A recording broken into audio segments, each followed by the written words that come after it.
Let's go back that way. Holy shit. That's loud. All right. I'm gonna get ready to do this one more time, and then we'll fix it. Ready, set. Oh yeah. Okay. I was hosting Zoom calls for work today. Oh boy, it was a lot of sitting and staring at a screen all day. So much fun. And I forgot I had to turn up volume to be able to do that. Oh boy, I'll have to remember that on Wednesday because I have to do the same thing on Wednesday. Ooh, unlucky. Yeah. Okay, everything's good. It's an opportunity to not have to like go to work, you know? Oy vey. Yeah. Certainly better. Scott is quiet and Cell is loud. Nah, it's probably the other way around. They're probably just loud. I just gotta turn them way down. Scott is loud. Everyone else is loud. Ha, nice. All right. Can one of you boys speak? Hi. Hello. Hola. Hola. How are you? I shouldn't be quiet at this point. I probably just had my microphone pulled way back, because when I do work calls again, all this is hidden, so my microphone stays right there. It has to be over here. That way, there's it's not in screen. All right, cool. Yeah, I get you. This is how it goes. All right, we should be good from here. Okay. Hi, everybody. How we doing? Good? Great. Yeah. Great. Living. Yeah? Yep. Not sick yet. In-person classes and all, you know. Yeah. I'm wondering if it's one of those things where if I ever actually caught COVID or if I never have. I don't know. I can never. I know I haven't. I know every time I've tested, whether it be a PCR or an over-the-counter, they all have come back negative every time. So I don't know. For whatever that's worth, it's probably worth nothing. I haven't got sick in 2 years. So, you know. Yeah. So I normally get sick quite often too. So, you know. I don't know. It's been a nice 2 years for you, huh? I've paid the price of my previous years and I get sick now. Well, at least that means you don't have to sit there and be like, "Am I one? Am I one of them?" You know, that's not even a concern for you. What's up, Jake? How was your week, sir? Yeah, it was alright. Had an interesting one actually. So. Yeah. Why is that? Yeah. Oh, I went to a party on Saturday, which is the first time I've really been out and around. So I'm just like, I don't know, waiting for the next couple of days to see if I got COVID or not. Fun. It was a good weekend. So Yeah. yeah. You had fun. Yeah, there you go. That's good. I mean, it's one of those It's things. either you hide away Yep. or live your life. So. Listen. do? Aside from obviously being responsible for a society, so you have to do the things like wear the mask when you're supposed to, and et cetera, et cetera, et cetera. Get your shots, blah blah blah. You need to. Oh, Jake's gone.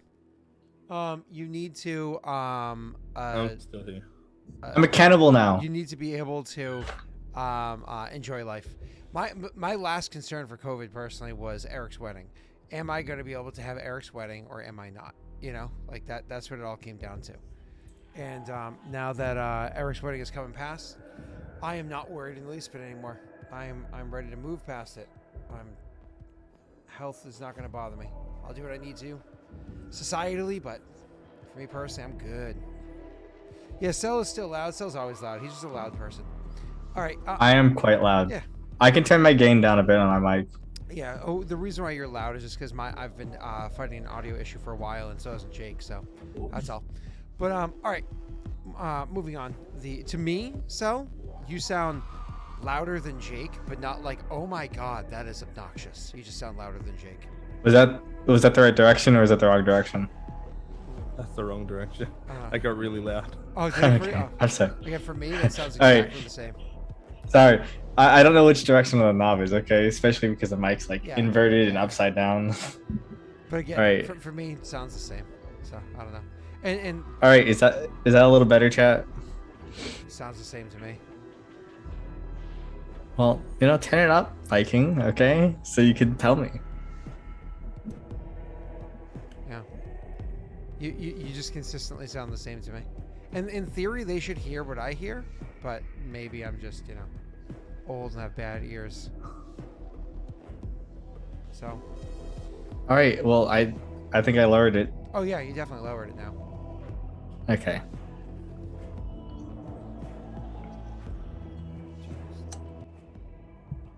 Okay. Is that better?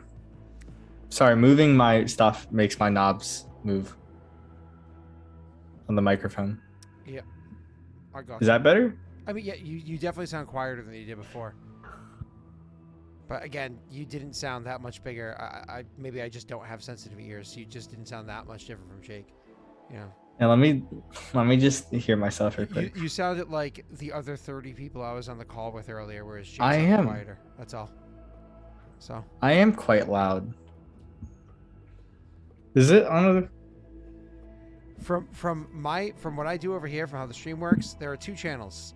Scott is channel 1. Channel 2 is Cell, Jake, and Music. So there's not like yours is turned up anymore. This is how it goes. As a matter of fact, yours is turned down a little bit compared to me. Well, I'm louder than you guys, so I guess it's harder for everything to be synced. All right. And Zoom maybe doesn't that allow you to changes it. separate the voices out any further than just you're both one channel. So either way. All right, let's get into this. And I cannot up myself. It is not possible. It is impossible. If I turn up my gain anymore with the Focusrite, all you'll hear is feedback. You'll just hear static feedback. I already have the 48 phantom volts going in through my cloud filter, so you're already getting the boost from that. There is 0 lowering happening through Streamlabs. There is no way to up it over here. Only thing I could possibly do... I fucking hate dealing with audio shit. I have 0 patience. Like, this is me actually annoyed.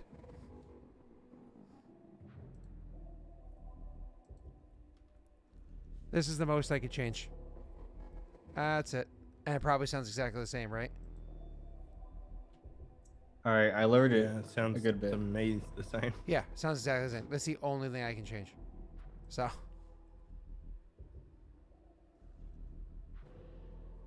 Did I get lower?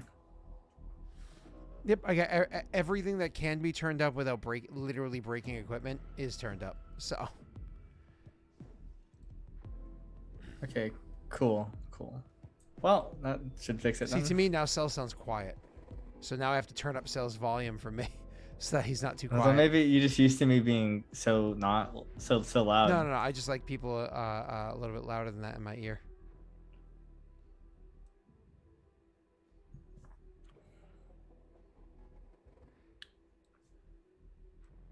Yeah, that was fun. Okay.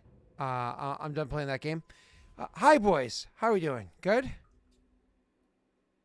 Good. All right. Cool. Let's get into this. So last session we just did a couple of kingdom rolls, and after the session was over, what's his name? What the hell's his name? Green said apparently I missed events that came from him. So I'm gonna have to try to see what the hell he was talking about, because I was looking at his and I was like, I'm pretty sure he had 0 events coming through.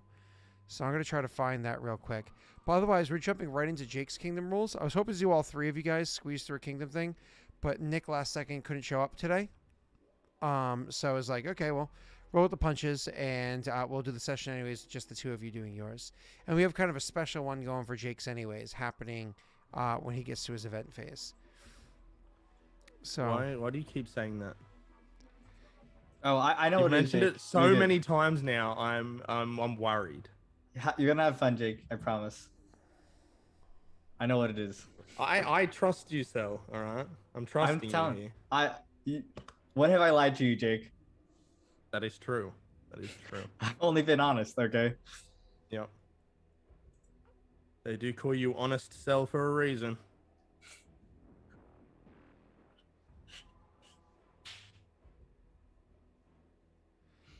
I think part of the issue is that it's the formatting of the page that he has here, which I don't blame him. Fucking what's this called?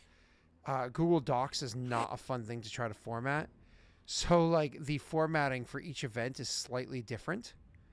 So like what would be like more or less the September events Densho, how that is formatted saying that it's Densho's event, and October Shadow Challenge, it's all formatted very, very differently. So it makes it hard for my eye to kind of catch on. So and they are further down the page rather than being at the top of the page is what the other three do. So I think it's literally just a change of style is what caught me off. I'm still trying to find where that was. So November was Kushibashi. I gotta see if we did this one. Too much comics. We did. And once again, strange formatting. This is like not even bolded or anything. So for what's the December event, it's written in like regular font. All right, just putting a huge break there so I can actually find it. And coming down for the last one. And then just again, big break so I can definitely find these. All right. Oh, I have some good news actually. What's that, sir? All right. After I don't know, like over 2 months, my internet is now fixed. Oh wow! It Congratulations. doesn't drop out yes. anymore. Yeah. Yeah, you know, they just had to wait 2 months to come and fix it. Those bastards. Well, at least it got done. Congratulations. No more dropouts anymore, hopefully. Welcome to the civilized world where we have stable internet connections. Hey, I was good. I was good for like a year and a half, all right? Perfect. Perfect. Well, congratulations. How's the podcast? I'm glad that your subscriptions to OnlyFans can finally download the correct videos for you. So that's good news. Lots of terabytes needed. Yep. Good for you, man. Mm-hmm. All right. So getting into the game, Jake, we're kicking it off with you. Do you want to remind us what happened your last Kingdom roll? I don't even know when that was. It's a hot minute So ago. nothing exciting, I assume. Okay. I mean, the timer on the castle ticked down. That's all true. that matters. That is true. The timer does just keep going tick, tick, tick. And I'm sorry, that is going to be a huge swinging point for you too, is when that stupid castle is finally up and running and ready to go. So, here comes Joey. He's about to trump card you for, he's like, oh, you're getting a castle? How about a troll takes residence in the castle as it's being built? Bye. Please stop putting ideas in people's head. What? I would. That wouldn't even be Stop. like fair. It's in the middle of your city. That Been can't waiting even... 12 in-game months for this castle, alright? You've been waiting 12 out-of-game months for the castle, That's a Jake. good point. Okay? That's true. It's a good point. They shouldn't do any messing with the castle yet. They should wait until there's like 2 months left. That way it's Stop like... it. Stop it. Oh, the castle's Better wait actually more. a mimic. They've been putting together smaller mimics to make it one big mimic. Jokes aside, though, I mean, imagine somebody just coming in after 12 months of building the castle, and they're just like, stone to flesh, and they just like turn into like a big old fleshy, like a giant wart growing out of the ground. Oh my god, that'd be... Oh my god. Right? Like that'd be terrible. That would be something. Good news is your people would eat well, right?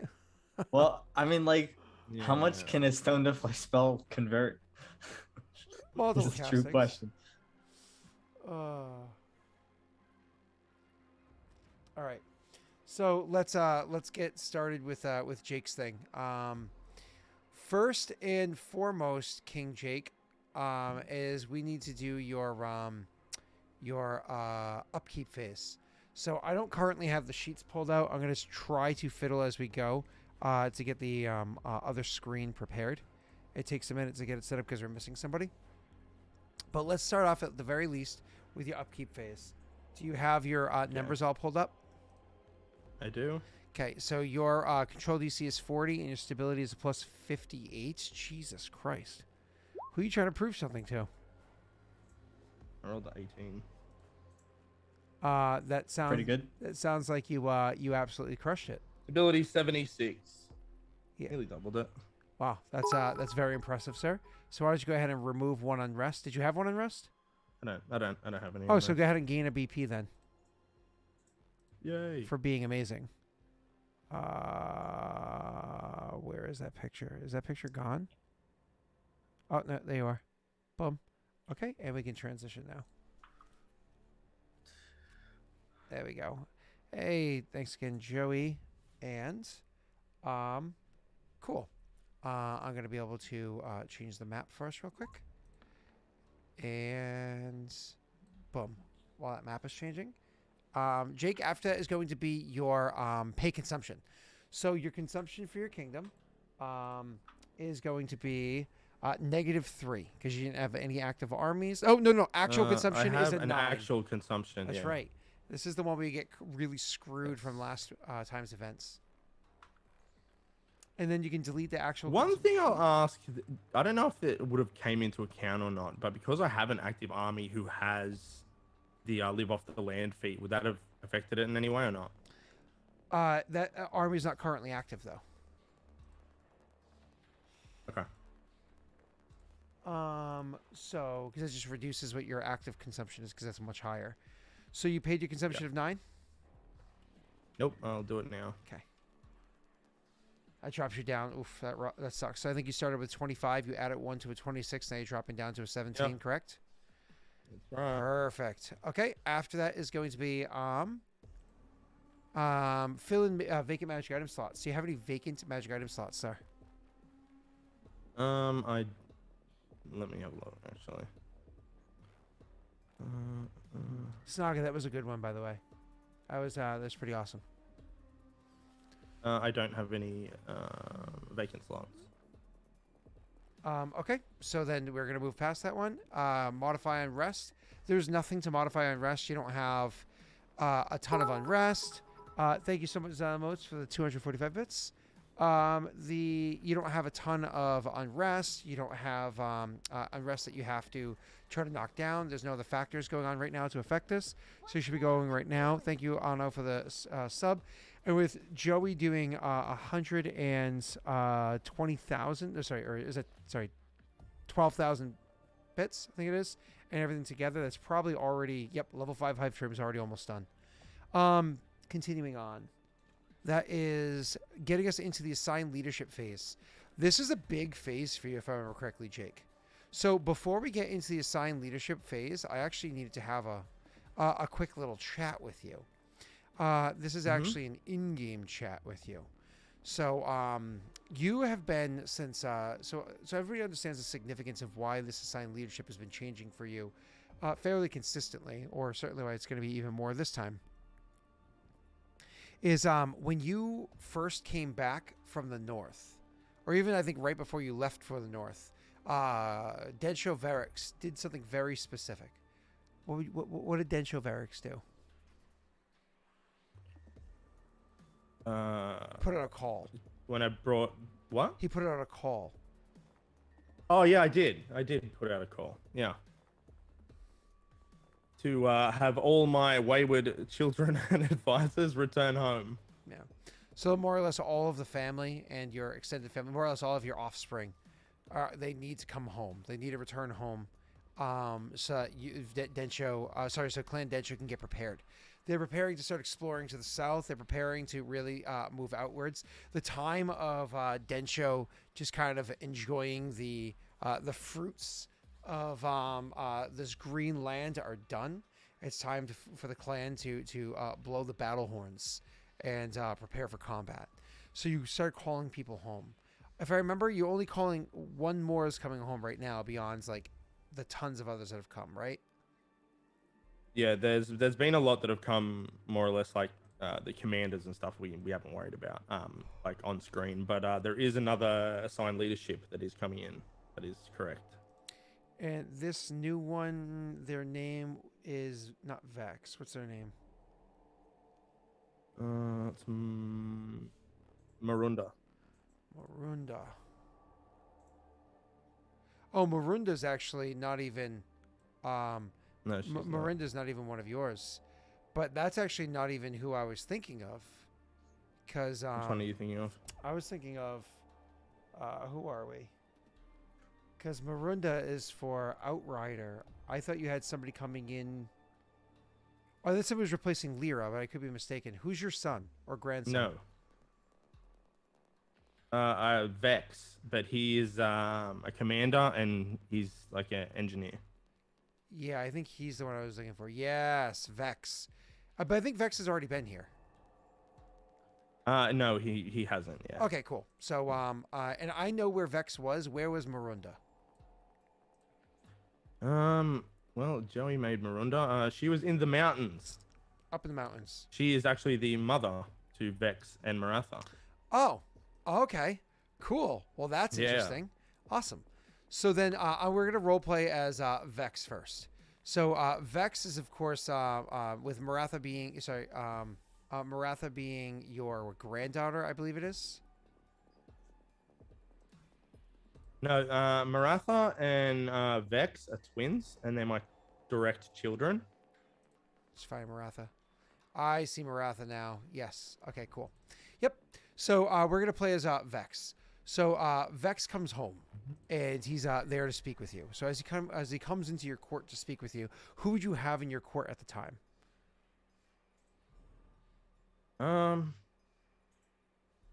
Just normal council meetings, so whatever members of the council there, all of them, I guess. Or it can just be myself and Urzog and Irithel or something. Whatever you prefer. Vex would get announced by one of your commanders as they come in. Very likely their niece, Masumi, would be the one kind of announcing them in. Okay, yep. So they would come in, and how would you greet them as they come in and just take a knee? Varich will stand up. He's probably sitting down. And he'll probably approach him, put a hand on his shoulder and say, you heard the call. You've returned. Yes, father. Sorry. Yeah, yes, father. Even from the east, the call to Clan Densho can be heard. I took the liberty of walking around my home before coming to meet with you and see that much has changed over the years. Many buildings have risen and others have fallen. They have. I'm trying to gear up for our push south. I can see that you're... We're going to need a family tree for your family, by the way. Like, legit, like, Yeah. somebody get a pen. Hey, just send me all the names. Okay, I can make it real quick. You got to go to one of those websites to actually make the actual tree for you. Yeah. Make it a Whomping Willow.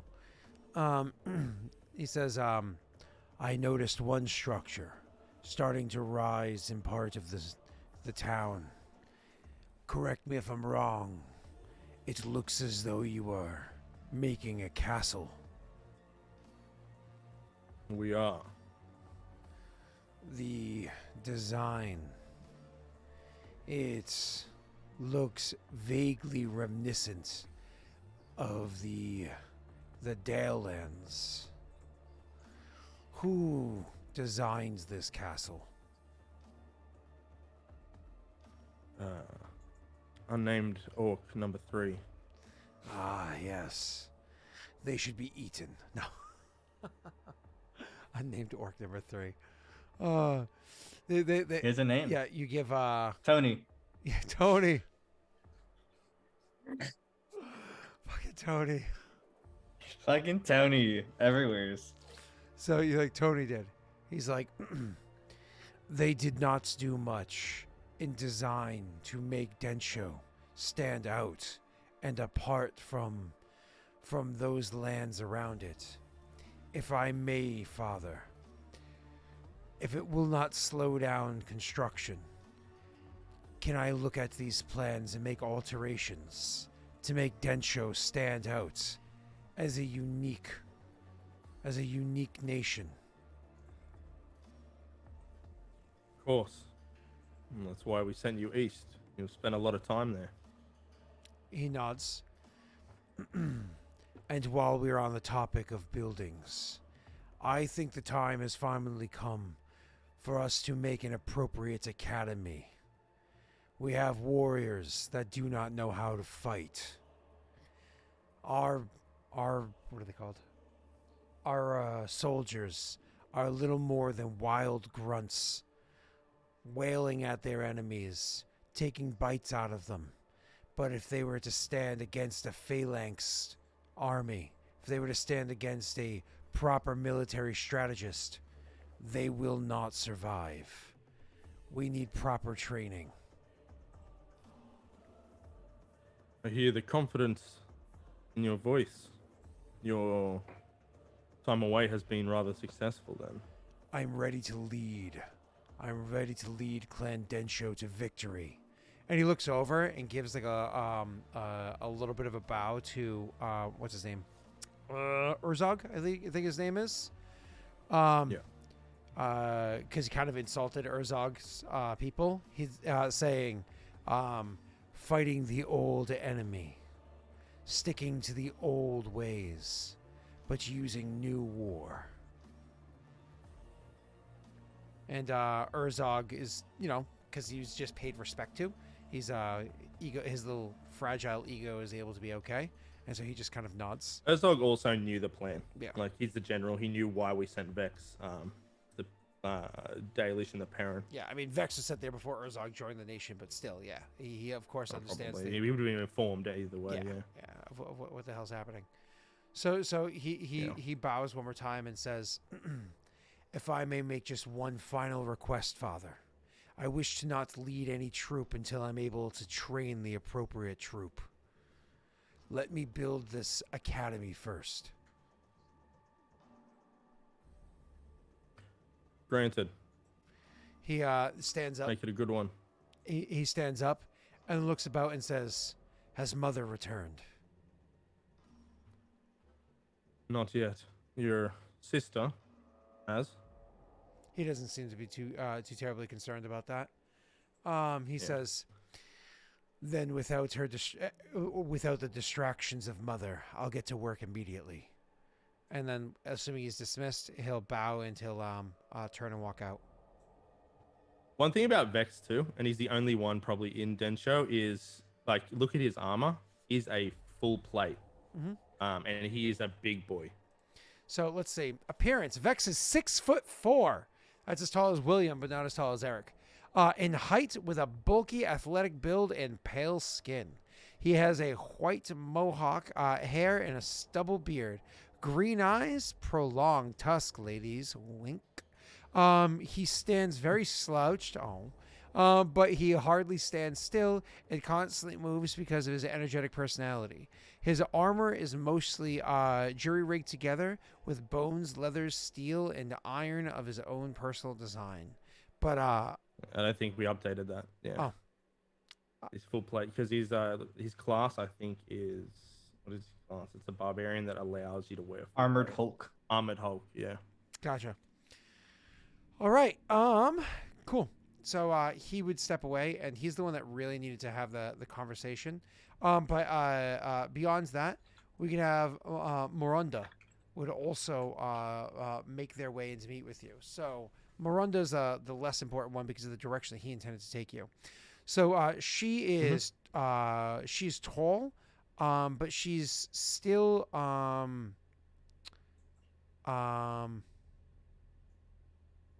Oh, my apologies. While she's incredibly tall, she happens to be smaller than most other mountain men because of her Karuk heritage as well, because she happens to not be a true mountain man. She has a mixed bloodline. She's very pale, cold skin, covered head to toe in scars, icy blue eyes, large orcish tusks, and hair is long, disheveled, and snowy white. As for how tall she is, she happens to be 6'9". Because again, she's half mountain man, half Karuk. But the stats used are the stats of a mountain man. Anyways, she would come walking into the throne room. How long has it been since you saw Miranda?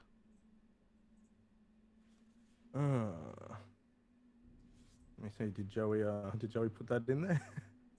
No, he didn't. It's been years. Generally the case. She kind of lives up in the mountains. She comes in and then she'll take the children and raise them out in the mountains, um, themselves. So probably the last time I seen her was shortly after bringing Vex and Maratha back. I'd say it's probably been a while. She probably has came in, and out, but never stayed for long periods of time. Um, and did she go that way because she wanted to, or because she was sent that way? Like, was it a request to go out there? No, she wanted to. Okay. That's it was her decision to, that's where she wants to be. Ooh, guys, should we have some drums? Chat. Let's see if there's drums in this one. Joey, you do a lot of work to make this happen. So I'm gonna let Joey roll. But Joey, are we gonna lean towards drums or lean towards nah, it's all good. People just grow apart as they get older. As for her age, she's hold on, let me look at that.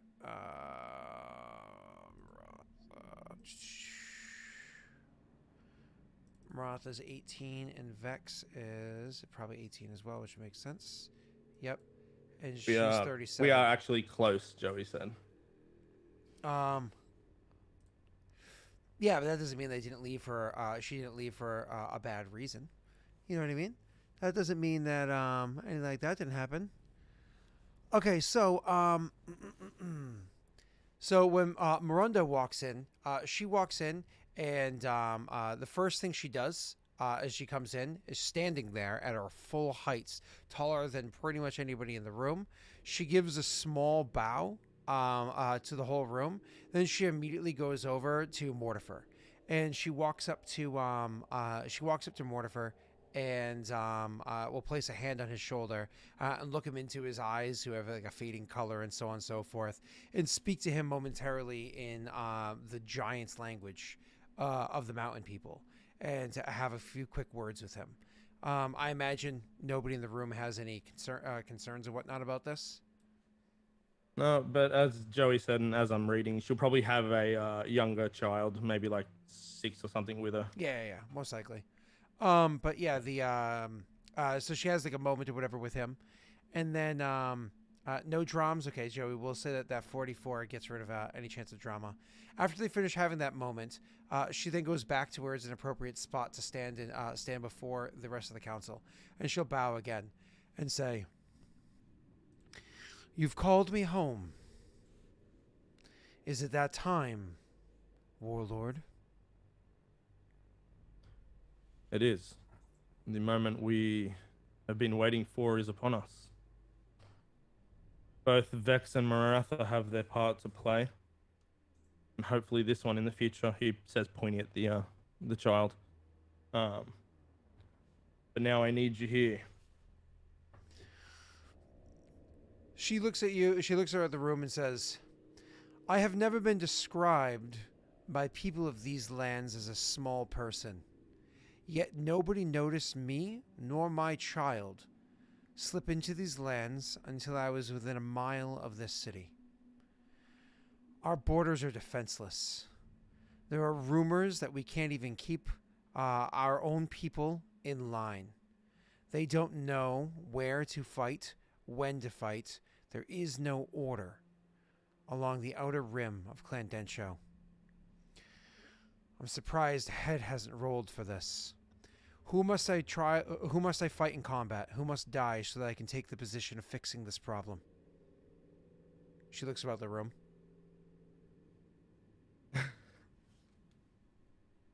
You are taking Doxul's position. However, they are being moved to a different one. Is failure being rewarded? It is not, but they have a skill set that we need. She looks dissatisfied with that, but then looks over to who Doc Sewell is, because others have clearly looked at them, and you probably gesture towards them as well. And so she looks over at Doc Sewell and says, "You've been spared by your warlord. I hope you make it worth his while." and then she'll go over to where Doxul is sitting and be like, "You may leave." Like, not necessarily the meeting, that's your call, but her seat. Yeah, I don't say anything. Doxul looks at you to see if anything needs to be said when you're not even paying attention or just lazily look on to see what happens. Doxul hops up out of their seat, and they don't leave the meeting, do they? No, don't have to leave the meeting. Okay. And so they will go find a different seat much further down the table from where they were. Doxul's height was never put in, but they're actually a Kuru from the actual Barren Lands itself. So more than likely, they're in like the mid to low 5-foot height, because generally people over there tend to be smaller. So they're about probably like a 5'5", 5'4" height, with somebody who's 6'9" towering over them. So it's like hanging out with Josh. So anyways, so they get up and they go over to another seat, and then uncomfortably, because this chair is not designed for her, Miranda would just take a seat and would expect for things to proceed as normal. And other people around the table are either accustomed to this or not, and deal with it either way. I don't know, would the advisor of Clan Shado say anything about this at this point, or no? No, I mean, this is pretty run of the mill for Clan Densho. Okay. Nothing strange right now. Then I don't think you could fail unless you roll 91. You want to go ahead and roll me that loyalty check for you to change your leader, because somebody's absolving their position. Oh, I didn't know I had to do that. Yeah, baby. It's only when someone has to leave a position. So.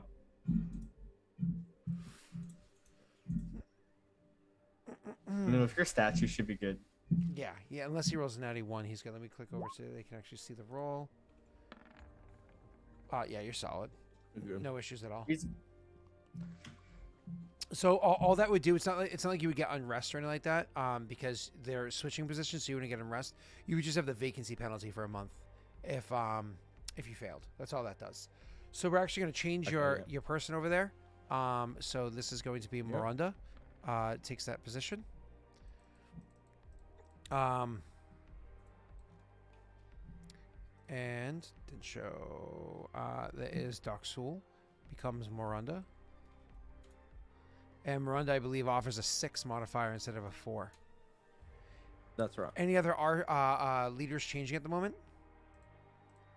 No. Gartesh is still staying the same. Lyra is still... I know you love Lyra. We don't Lyra. have anyone to replace them yet. All right. And Roderick is dead, I think?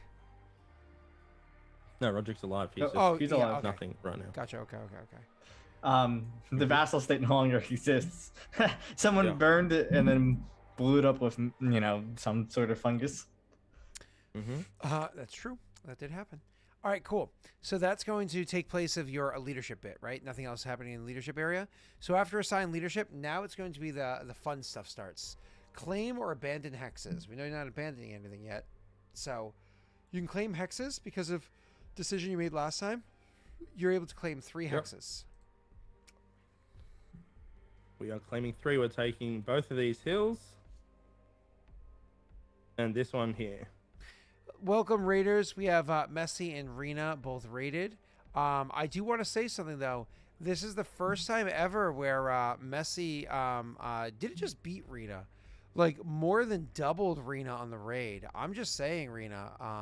Has Messi retweeted enough of your tweets to finally just have people assume he's you? Like, what's going on here? Just saying. Not a competition, but I'm funnier. Nice. All right, cool. So, where were we? Sorry, Jake, you asked me a question. Oh, sorry, you were telling me which 2 and I wasn't looking.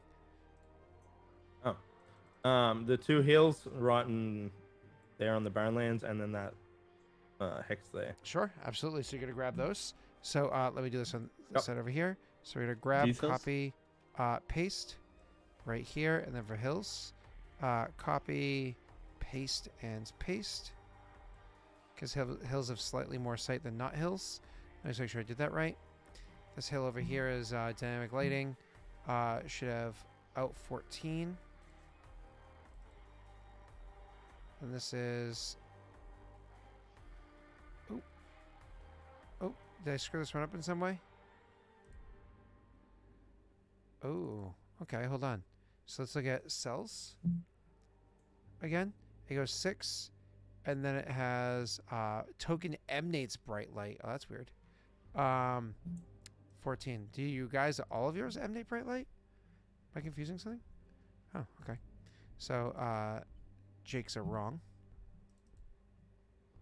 Because yours, it's darkness. So I assume that's why.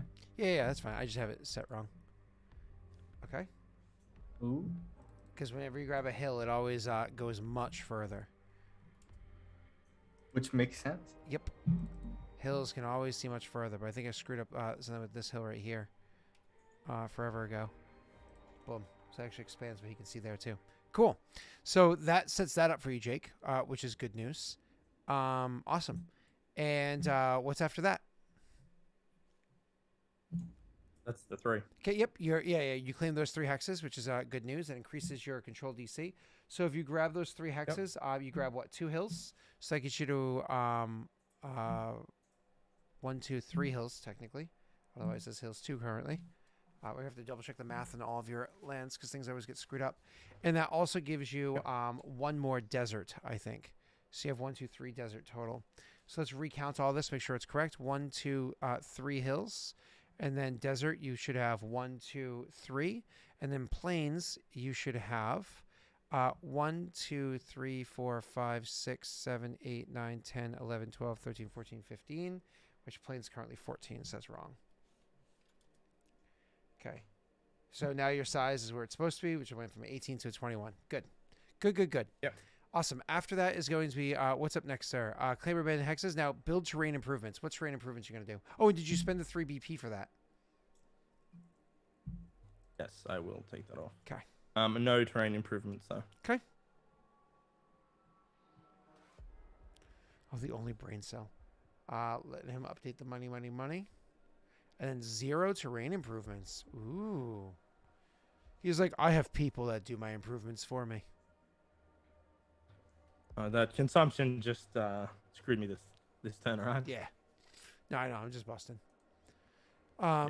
Jake actually has everything planned out very well. By far the best out of the 3 kingdoms when it comes to update rolls.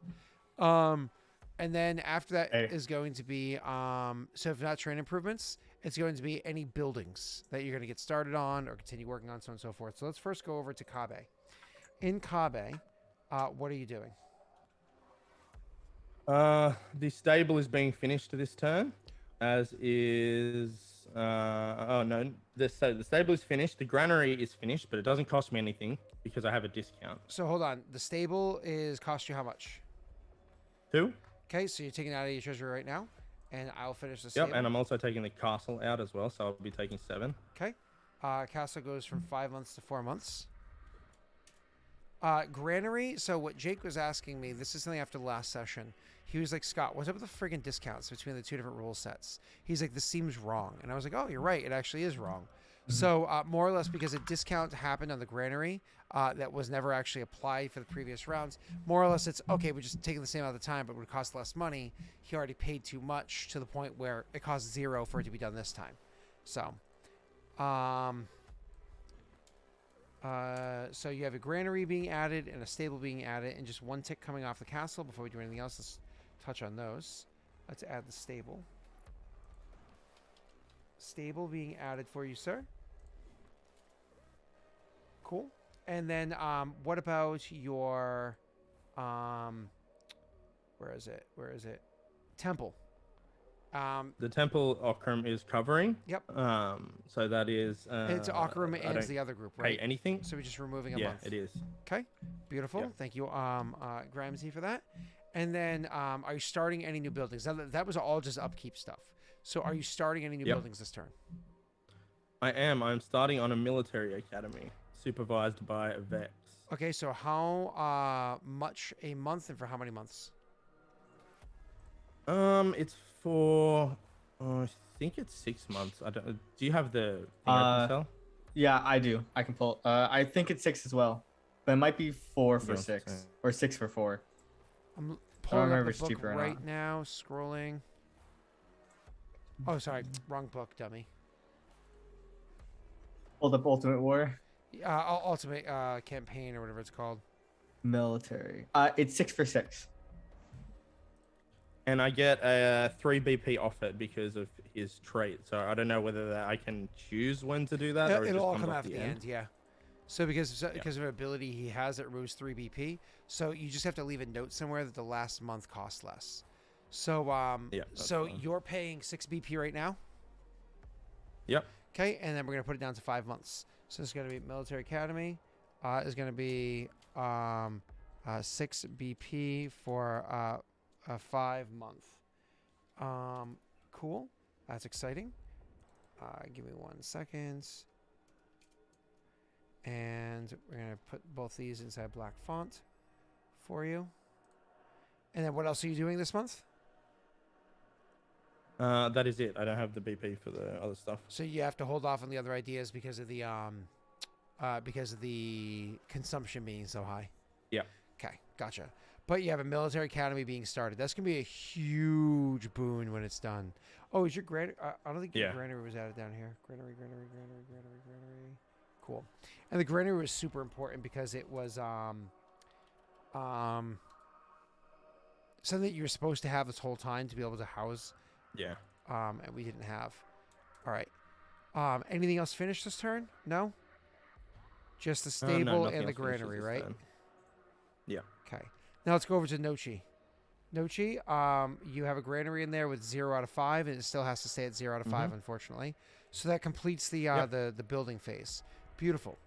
It does. After the building phase, sir, we have. I imagine with your 1 remaining BP, you're not going to create any armies right now. No, we are not doing that. Okay, beautiful. And then I imagine that you're also not going to. Well, actually, any edicts they wanted to change?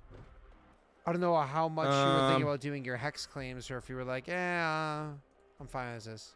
No, I kind of have to rush the hex claims, to be honest. So that's what I'm doing at the moment. But no, I'm not doing any diplomatic edicts. Oh, actually, no, I have one forced on me that you forced on me. Remember? Yeah, but give me 1 second. So, But if I can hold off on it, I definitely will be. I'm telling you that. so your hex claim bit. So you're leaving it as it is for your recruitment, your taxation, your expansion, and your holidays. Okay, that's perfectly fine. Yep. So, which was the one I'm forcing upon you again? The Throne diplomatic one. Oh, that's right. You're supposed to send somebody to Throne, and that's gonna have to be paid for. So maybe somebody in chat happens to have spare BP that they from their advisor that they don't know what to do with. Let's cross our fingers and hope that's the case. Or hope somebody rolls a D4. Diplomatic edicts always cost a D4. Who do you want to roll for you in chat? We do have Rena and Messi here. So we have the same person here. Oh, wow. Wow. They share a brain cell, Yeah, right? they're Big different difference. people. They just share a brain cell. Come on, man. Okay, who do I trust out of the two of them to roll better for me? That is a good question. I mean, None of them. Rena. Absolutely. Absolutely, Rena. If Rena is still here, Yeah, Messi. it's a D4. Messi just plays broken character concepts. He's just like, I'm just gonna choose the 5e psionics classes because everybody complains how broken powerful they are, and I'm just gonna play that. Okay. If neither of them are here though, if Vikings here. Ooh, I haven't seen Viking in chat unless I missed it. Is True Blue here? He is the treasurer, after all. Is True Blue here? I'm not sure. Oh, he was here. He was here. Miranda was down with the. Was down by the Billabong. The hell's a Billabong? The only Billabong I know is the brands that skaters used to wear with their like Billabong T-shirts. Ah, Snake, you're funny. All right. If he is not here, let's Ooh, get. How about Keegan? We never see Keegan. Yeah, I haven't seen Keegan in ages. I mean, I hung out with Keegan literally 2 nights ago. Couple days ago. Yeah. Yeah. It's a D4, isn't it? Please tell me it's not more than that. It is a D4. It's a D8. Okay. It's a D4. I'm kidding, It's a Keegan. D4. Keegan, I'm kidding. It's a D4. Give me a heart attack. Don't ruin Jake like this. I ruined him last night. Oh my God, you have 1 BP. Keegan hasn't been here in so Yeah. long. He forgot how to roll D4. Oh. It's with an R, just R. No, 1d4. it's no R. It's just No, exclamation it's no point R. D4. You're right. You're right. I forgot too. I'm here all the time, at least once a week. Man, if Keegan rolls that, okay. Okay, only one unrest. Yeah. Yeah, it's not too bad. Let's see if anybody in chat can anybody have a spare BP? Jake, do you know if anybody has a spare BP, or is it everybody's already committed? I mean, just take the unrest. It's only a loss of 2 BP. I'll just have to take the unrest. All right. Because I don't know. Let me bring up my sheet real quick. Yeah, the I don't know if where is it? I don't even know where that sheet is anymore. Sell, do you? Yeah, I have it. I have it opened. I'm gonna just post it in Discord. Yeah. And I'll pin it.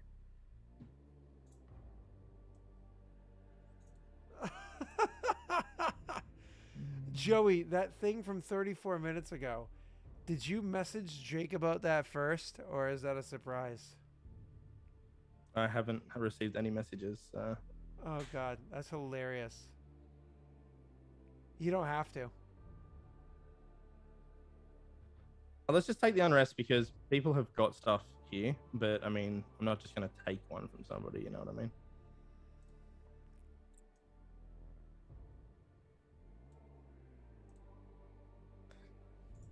Okay, you good?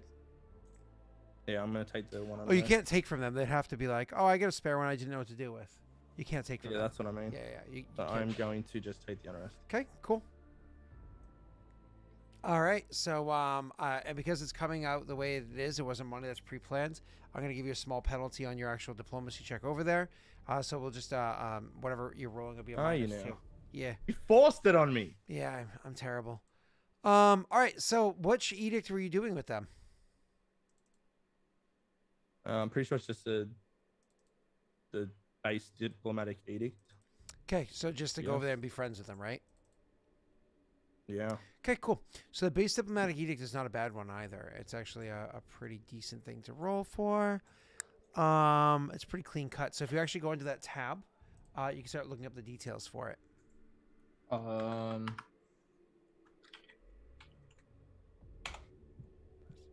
Isn't there like the base one just making an embassy? It's just the basic details. So if you go to Densho and you go to Kingdom Notes, Kingdom Notes, and then you start going on to diplomacy edict for the details that are there, right? So plugging in that top center line there where it says diplomacy edict, let's get those details that you need to know. So for instance, throne happens to be for alignment. I believe.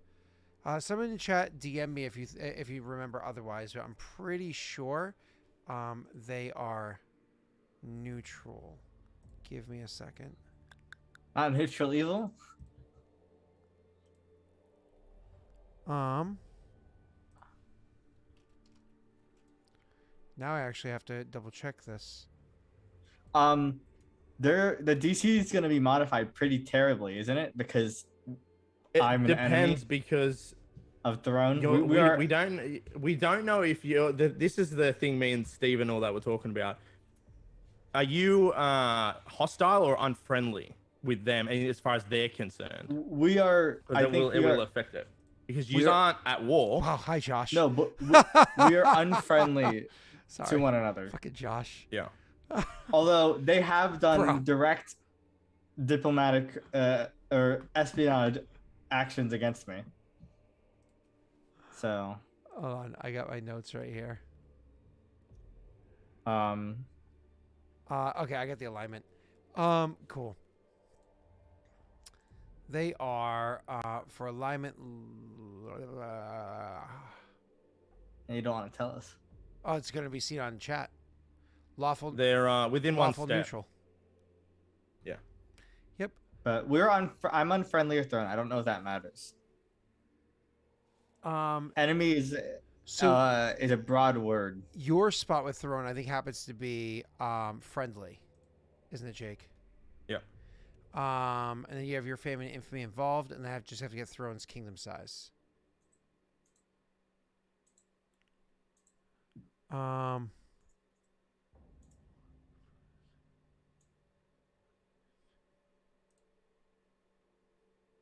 It's just a 10.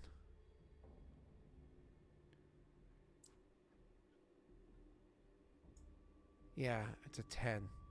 I think Sal's written 9 in his, but it's a 10 as their size.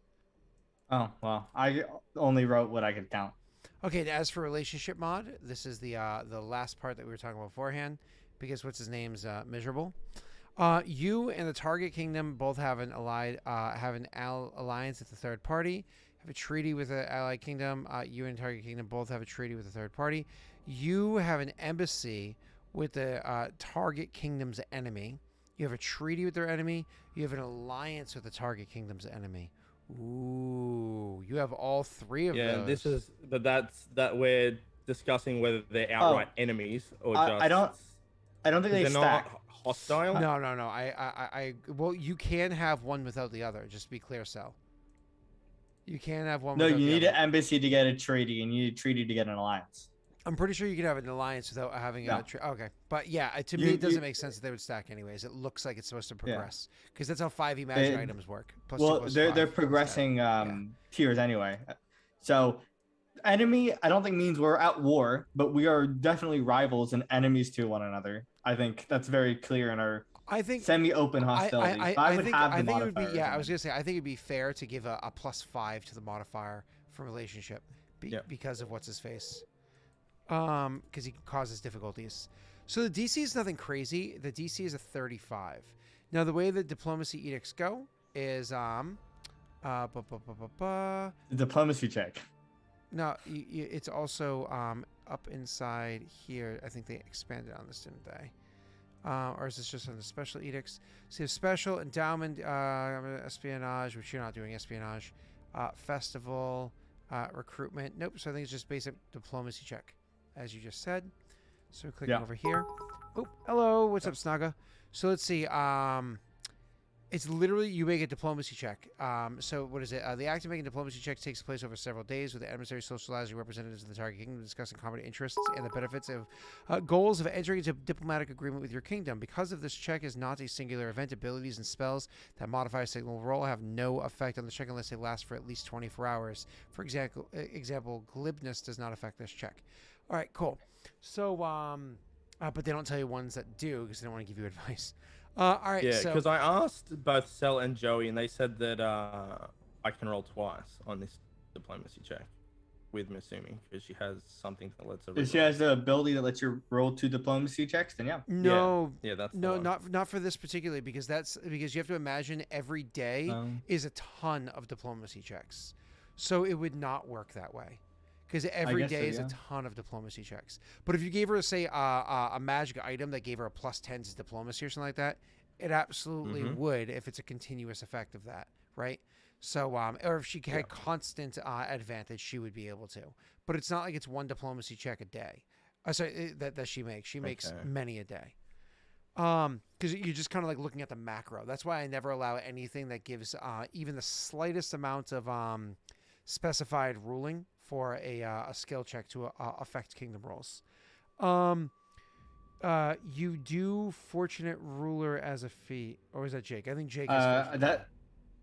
I don't think that counts for this. Those are for kingdom events. Correct, and that's what that's what he was asking. So, all right, cool. Jake, then the DC is already set for you. It's written right there on the screen. You know, it's a it's a 35, which actually isn't that bad. I have no idea what her modifier is, so I have a Winifred's Wisdom that I'm going to apply to this. Okay, so that's what I was giving. Out of 5 do you and really 10? want to? I want to kill Theron eventually. Okay, think about it. Oh, okay. shut up. Yeah, but maybe we could, just turn this all around. All right. And kill you very instead. much so. And kill you instead. Hey. No, Densho is Um, loyal to wait up. Shadow. Okay. Now Masumi has the silk kimono, which gives a +2 with Kyujinxi people. So that would apply in this, correct? Yeah. Yes, Okay, it would. fine. All right. So that is Because that modifier 10, 7. applies constantly for 24 hours because she's wearing silk. Yep. All right. Let's not roll a Hey. 1, please. W. Oh my God! Did anybody see that? Oh my God! It tickled the one so many. Oh my God! That was scary.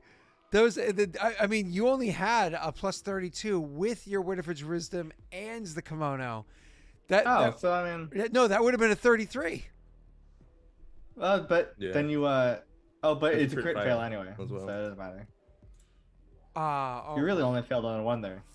Oh boy. Oh boy, that was close. Oh. Okay. Your check is huge. Holy shit! Beat the DC by 10. I don't know if that matters. You beat does, I it by think. more than 10. You beat it by 16, I think. You Yeah. get a fame.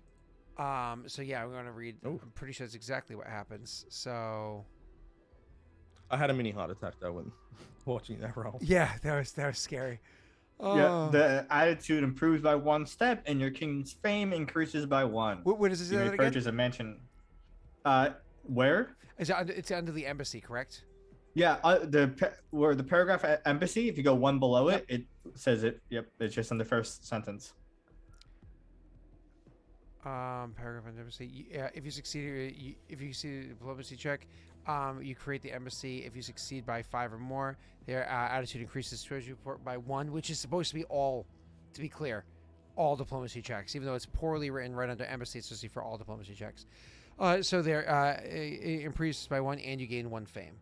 But you weren't setting up an embassy. You were just making them a more friendly nation.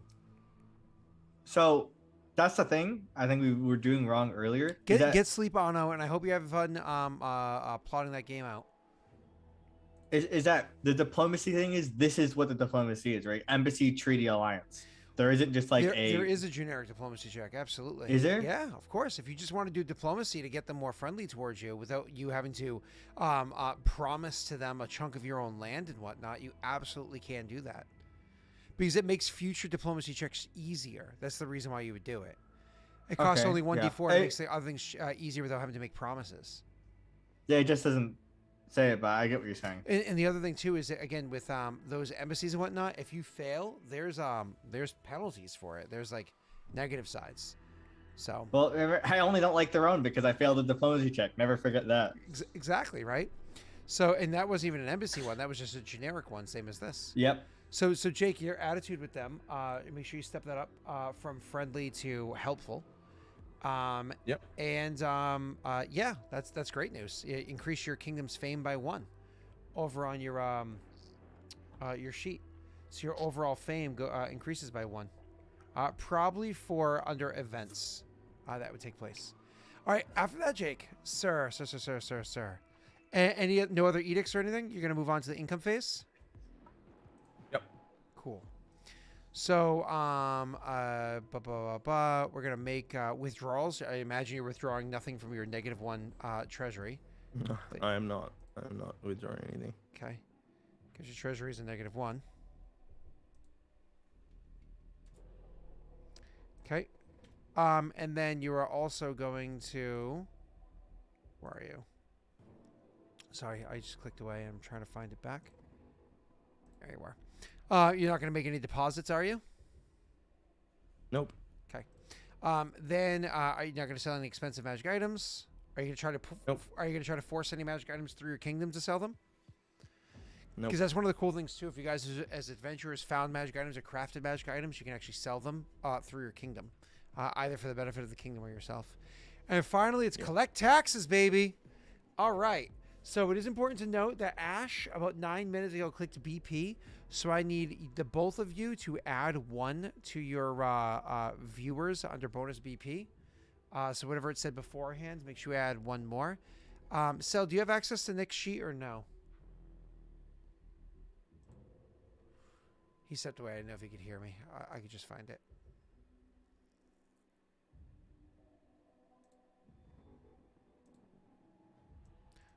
Monger, Kushbashi. Okay, so your viewers one I think should say 3 instead of 2. I'm back. Sir. What's up? No, I got it. Sorry, I went to the bathroom. Changed pants. Did you add 1 to viewers for bonus BP?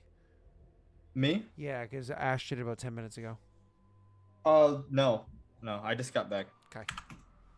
I changed pants. It was rather hot in my room. Okay. It's not that hot in here. That's why I'm actually wearing a legit jacket. Well, I have my RAC's on heating, and I've had my computer on all day. I was playing a game for a while, so the room's getting a little hot and stuffy. Oh, I think you wrote 3 under bonus BP total as opposed to under viewers. That's funny. So you kind of just broke the math on it. Jakey Jake. What, me? I put it under viewers. Oh, that's funny. No, I just typed it into viewers because it was still blank. So I just fixed the math on it too, so you're good. Oh, wait. Maybe, I don't know. Maybe I put it in the bonus BP thing. Yeah, which is an equation, Yeah. but I just fixed it, so you're good. All right, so, sir, you're going to be able to roll your taxes. Are you going to try to roll luck first? Yeah, I'll see if we have any.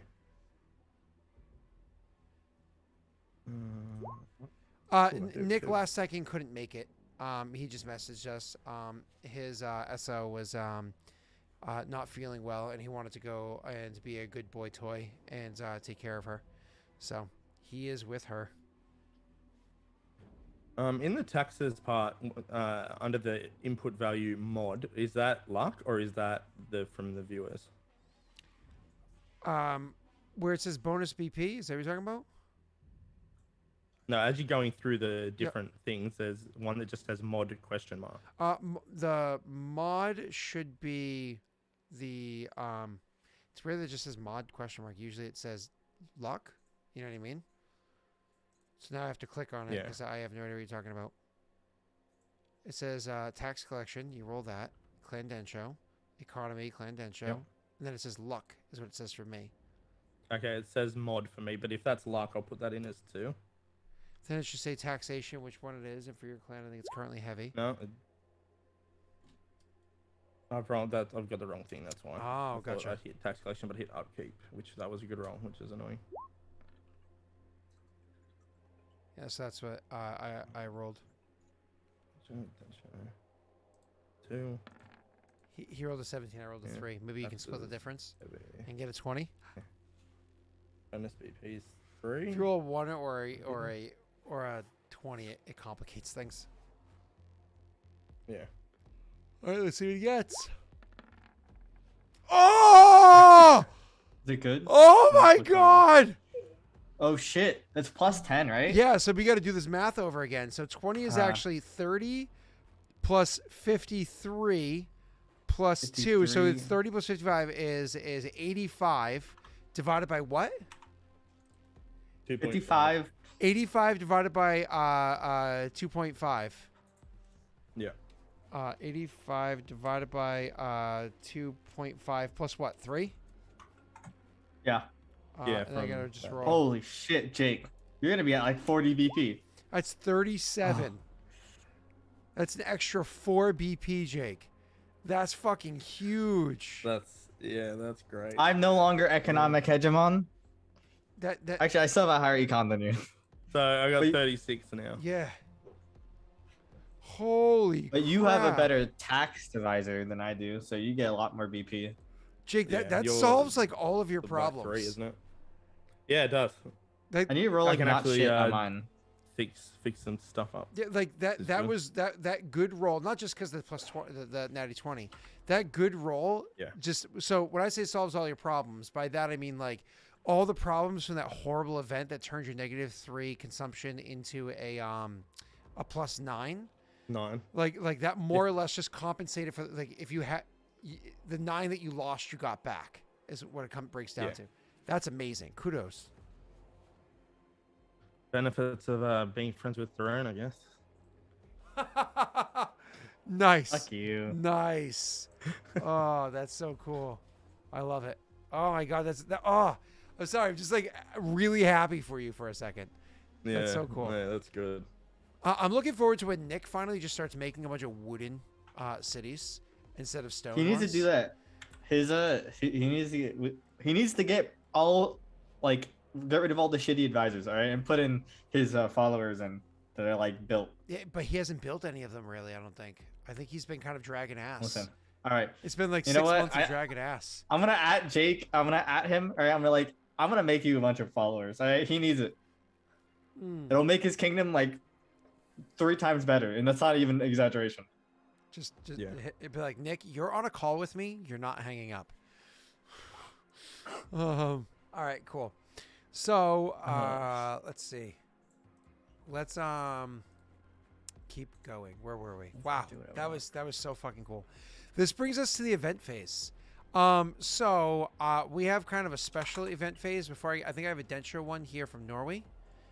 I do, but I want to do that one after I do this kind of special one. So I'm gonna go to an away screen for a second. So sorry everybody, we're not exactly taking a break, but we will be gone for just like a couple minutes. So just give me a couple minutes to get this set up, and we'll be right back. So we'll be muted, just so you know. But don't worry, this isn't a proper break. But if you want to get a drink or a pee or whatever it is, feel free to do so.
All right, everybody. So we are coming back in just one moment. As we are coming back, one of the things I do want to point out is that a special meeting is going to get called.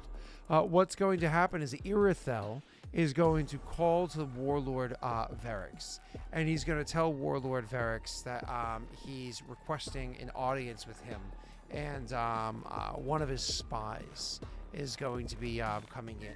This is one of the spies that work for Irithel down in the Barren Lands themselves, overseeing the various details and whatnot that are there. So just give one moment while we finish setting up, and we will be fine for jumping into the scene as we have Irithel and Varix inside of the audience hall or what have you for the moment.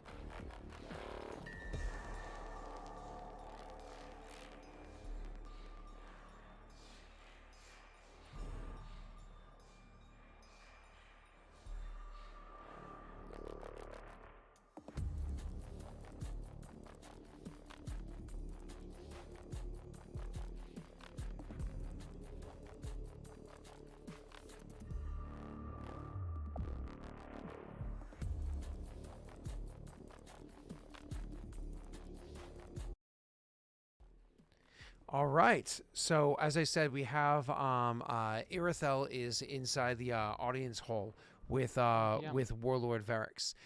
In walking into the hall are two other individuals who walk in. One of them is known to Irithel. The other one is not. Why don't we have the characters describe themselves as they walk in? And because this is kind of where you belong, Ash, will actually have you go first, and you can go ahead and describe what your character looks like.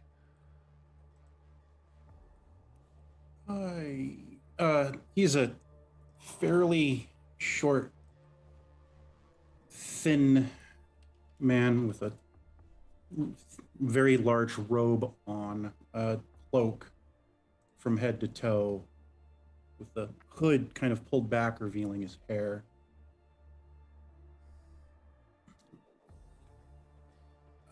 He carries a bow, and pretty much that's all you can really see, other than perhaps a very mud-caked set of boots. Did you say he had like a hood on? It's off. Oh, it's off. Is he human? Yes. Okay. And then accompanying in with this human is a young lady. Why don't we go ahead and have Snaga go ahead and describe it?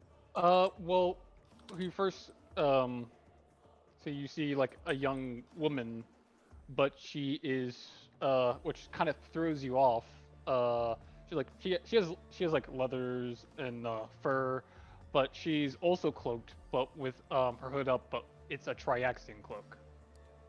And she has a, I think it's called Tutsobo in Pathfinder, which is basically like a big wooden spiked war club. Yeah, it's like a big giant Two-handed. cudgel. It's like a Yeah. metal spiked war cudgel. All right, cool. Mm-hmm. What does she look like there? Well, she has the hood down, so I think Okay. Triaxian, correct me if I'm wrong, so Triaxian cloaks are very good at like Hiding your disguising. yeah, it's like a Jedi Yeah. cloak, exactly. So they Yeah. come walking in, and this is how the two of them walk in so far. And so I don't know if the warlord wishes to speak first. No. Irithel would call this, so I assume they would approach and he would announce them or something, I guess. What was that? I'm sorry. Oh yeah. So Irithel would say, yeah. warlord, This is he's the older one, right? Yeah. Warlord, this here is a spy of mine from the Barren Lands. He has served Clandentia well in putting himself in harm's way to gather intel for us. His name is Killick. He comes with a most peculiar ally that he's grown to trust over his time in the Barren Lands. I don't know why she looks to disrespect you with her hood drawn over her face, he says, and then allows his eyes to drapes across the table to look at her.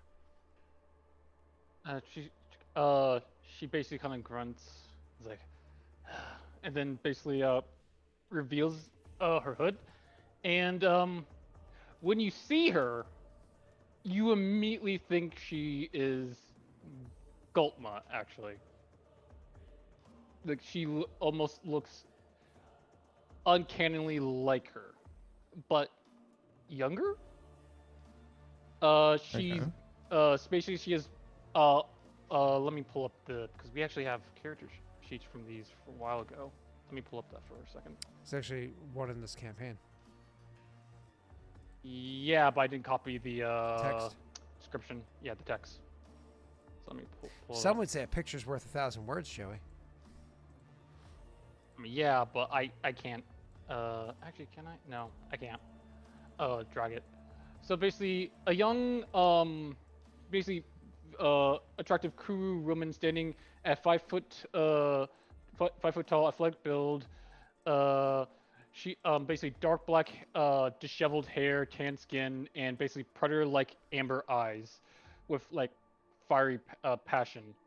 Um, she and basically she also has a brass circlet around her, and she looks visibly a bit like a bit pissed, a bit anxious, confused, a lot of emotions. So Okay. once she kind of like draws the hood back, Arathel would then just say, Killick, I wish for you to report to your warlord what it was that you had reported to me just earlier this day. Oh yeah, by the way, Scott, we me and Ashton may have changed. You do what you gotta do, Parts and of it. I will run Go with with it. it. Yeah, Again, got it. you're playing your characters. Okay. I'm just Okay. a Well- DM here. Okay. First, we were tasked with trying to see if we can push the whole upcoming horde away from attacking Kijinksi. Fortunately, we have succeeded. The current Khan of this horde appears to be more than willing to attack Paradel. There is several interesting developments.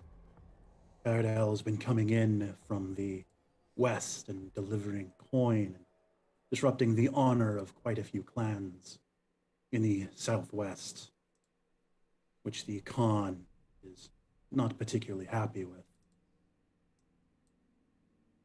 Further, during a expedition into the northern edge of Rast, we ran into a device, a machine of some sort. It appeared to be some kind of mobile battlement in the shape of a dragon. They had catapults that moved with it. They were using it to make a road through one of the rare forests in the Barren Lands, and capturing the Triaxians in the area as well. We managed to disrupt them for a short period of time. Kind of points toward the robe that the young woman is wearing, which they were quite happy with. The combination of these things, when brought to the Khan's attention, he is displeased, to say the least. Kind of, and points toward his companion. This is Ivana. She is the daughter of the Khan and Goldma. See some recognition on Verix's face. He kind of looks at. I can't remember the character's name, Joey. Vienna. You know, he'll look at you with like mild interest and familiarity. He says, that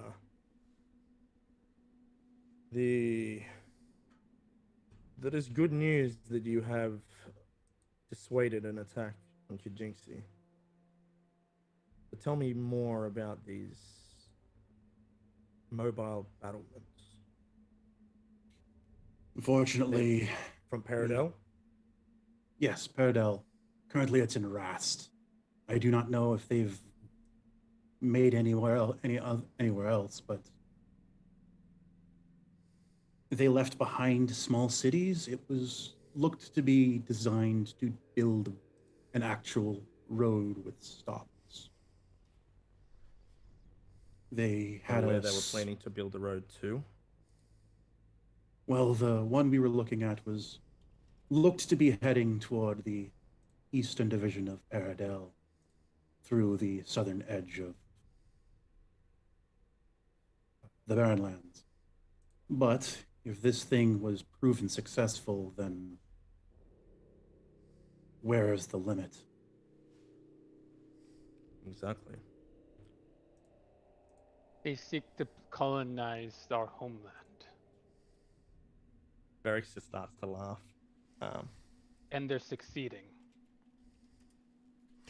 Many have tried. None have succeeded. They are succeeding. I've seen it in my own eyes. The force that the Traxian live literally burn with unnatural fire.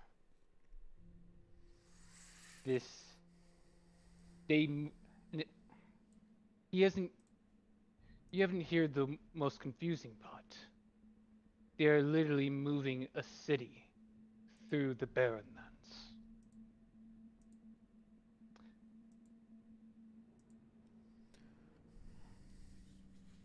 Moving a city.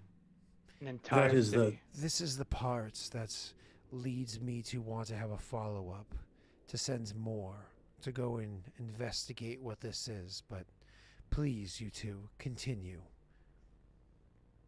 Yes, they used a large city to support the movement of the battlement. I could see wheels of some sort, some kind of wheel I haven't seen before. But it appeared to be what was moving the thing, as well as doors to enter it. But they had a very large city to continue its movement. It's more than that. The city, Sky, I believe it was like mostly wooden, right? The ones that moved, right? Yep. It was wooden. But the people, all the residents there, had a herb, a potion, where they sprayed upon the entire surface of the wooden structures and moved it through the burnt land that they conquered, leaving behind small stone settlements where some of their people stay at. It's a city that makes more cities. I've heard of anything like this. It's very I haven't seen anything what like does this.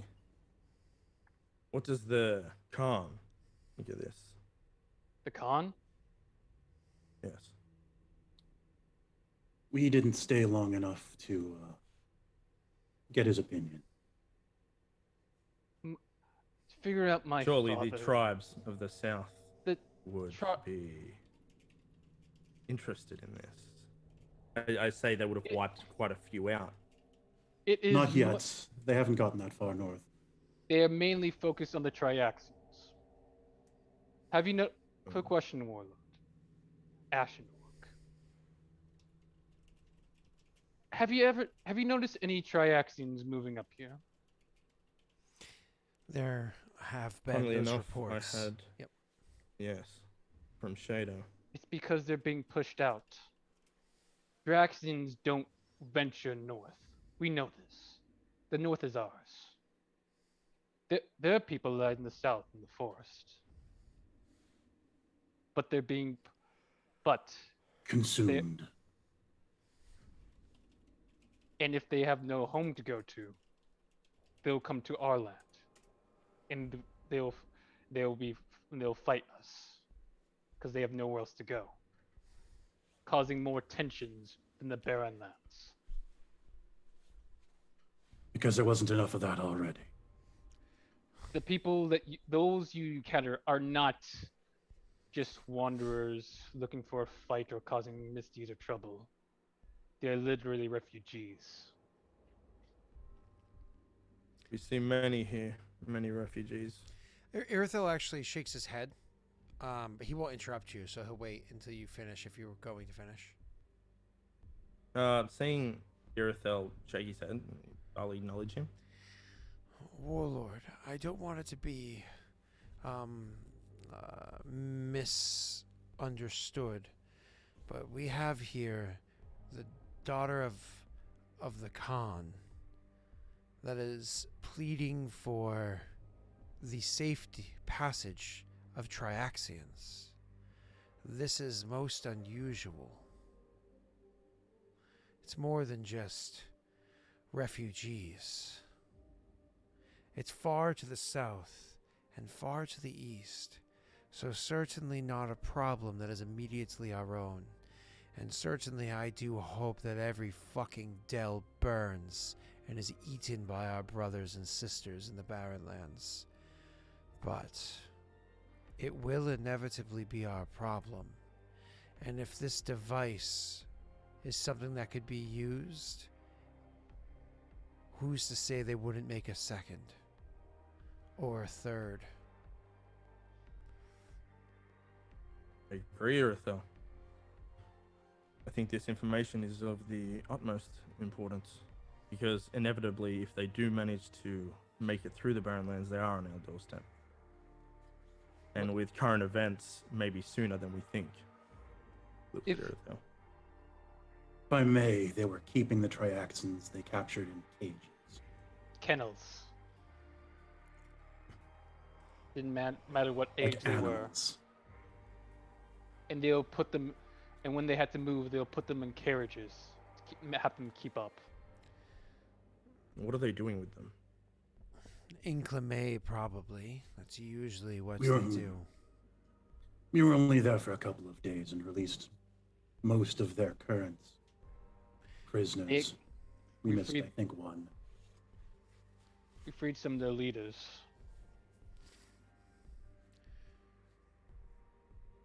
But they didn't know what they were expecting with the POWs either. No, sorry, the prisoners either. If they were doing Inclame, wouldn't they just ship them back to Paradel? I Not figured, keep them with them? or perhaps they just don't care. Perhaps they're literally Did you burning. observe any of the Triaxians doing any kind of slave labor, being forced to work, or anything like that? No, this seems They're just more like a kept in cages. ford. Just in cages. So the report is of what's going on with the Dell to the east and south of where we are, cutting their way through the Triaxian forests down there. Certainly this is a concern, not immediate, but a concern. More importantly is that it seems as though the Wildfire tribe, who Galt Ma is a member of, that you've met with up in the north, Warlord, it seems as though it is her tribe that has become the central point that a Khan will rise from to lead the next horde. Not just a Khan, the Great Khan.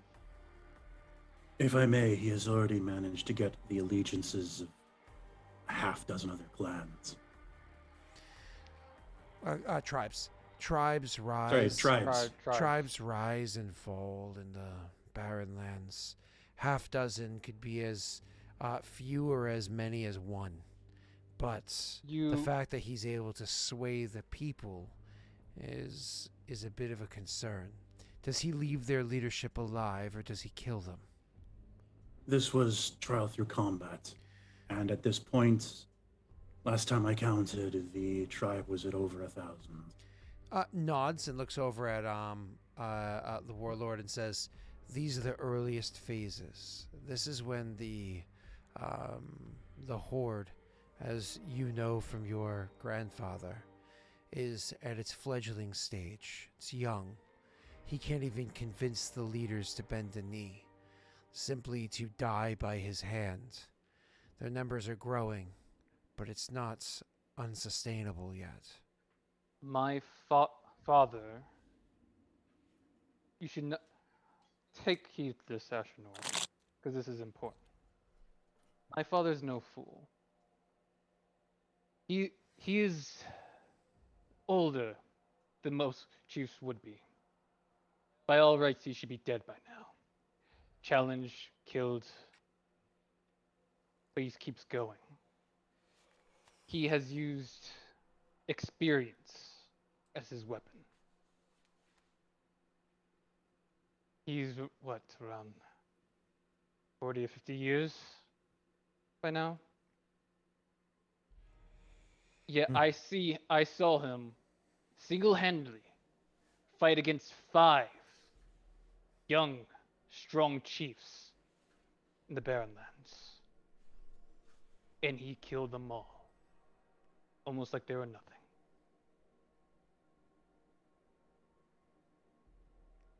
Sounds like a mighty chief. To He's a live that Khan. long. He is very skilled. Would appear. Is there anything else about this Khan that we should know? Any other concerns about the Wildfire tribe?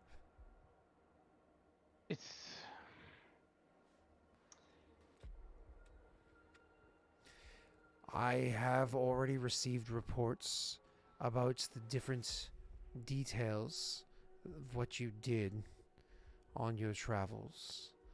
That apparently you were collecting bones. The bones Were That destroyed. it was I learned something from one of the shamans that we inducted. A way to fight against undead. Have weapons made to fight against the undead. A secret that she only told me. Arethel waits. Somehow my father Yes, knew of very- this and got ahead of me on this.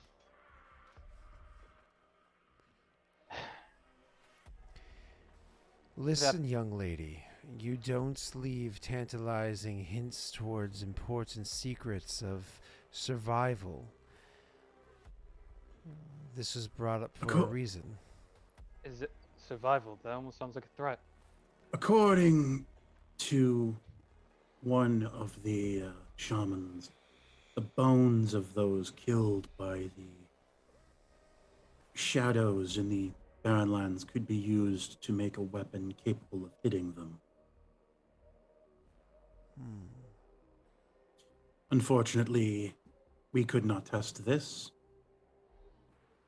and the bones were destroyed. I do believe you received my report on our dealings with that southern tribe and the spiritual hole that was there. Yes. The conversions that was there. Turns to the warlord. Like a gaping wound in the world, I believe is one of the descriptions. Please, tell the warlord what it was that you had found. Well, that's unfortunately about it. It wasn't particularly visible. It was a gaping hole that absorbed vitality from those near it. and generated undead shadows. Found where they. This was used to kill. Well, we led a tribe to it to see what would happen under orders of the Khan. And, yes. I'll leave the rest to your imagination.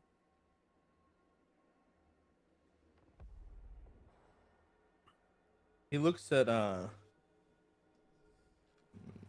forget. I keep forgetting names. Vienna? But he'll look at you, Vienna. Joey. Yeah. And he says, "What is your relationship with your father?" I want him Khan. dead. Strange I would want be to- an understatement. I want to rip out his fucking heart and eat it before his eyes, as he knows who's the superior Karuk. You'll have a hard time doing that with a club. I'll do with my bare teeth if I have to. Karuk Are does. you ambitious? Tell me. My dream was to lead the next horde and make my own nation for myself. You are very ambitious. That is good. You need ambition. But your father stands in your way. Yes and no. My father. I've talked to Keelik here. As much as it grinds my gears. Wait, no, I wouldn't know what gears are.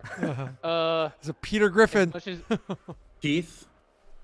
As much as grinds my teeth, knowing that he could perhaps be the next great Khan, that he would lead the horde, that he is accomplishing everything that I dreamt of doing.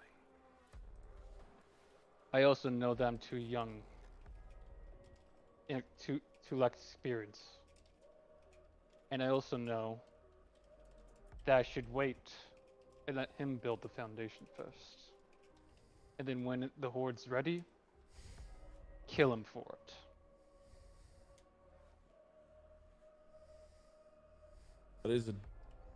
That is risky, as if your father manages to turn it from killing chiefs and absorbing tribes to tribes coming to join because they believe in your father, they believe in the horde he will provide, then you may not have an easy time just killing him. And if they see how great he is, and how that man is dead before my feet, imagine how great they'll think I am. Maybe. Or maybe all those chieftains will decide to come after you because they want to lead now, and they think that that is their chance. Let them try, but they won't. They won't risk the horde self-cannibalizing itself, knowing the Dell is at our border. Too much credit. I know. Karak want power. I know they want power. You know the prestige I with know. leading the horde. I know.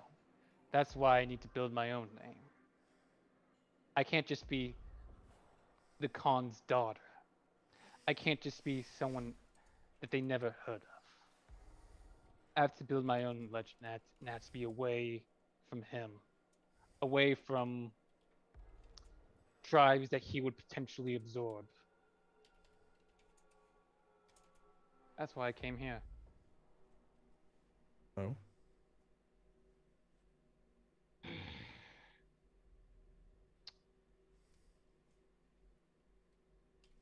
like you see her like gripping, like her fist is very balled up, and it's like at to a point like it's almost like she's cutting it into herself where it's like bleeding. If I may, Wildfire Tribe holds its own members in higher esteem than most other tribes in the Barrenlands, in my experience. Vienna Sorry. doesn't want her tribe armed. And she's come here because she knows that that might not be an option. What was his name? We'll chime in. Irithel will chime in and say, Warlord, as a reminder, perhaps I should have even led with this, but truth be told, in all the details brought before me, this one was forgotten. This Vienna here, she is the one who, with her own hands, laid to rest Urzog's brother. The reason why Urzog's clan was destroyed, and he was sent to the north, where he joined ours, was because of her. When Irithel mentions Urzaga, Killick's going to be kind of raise an eye at that one.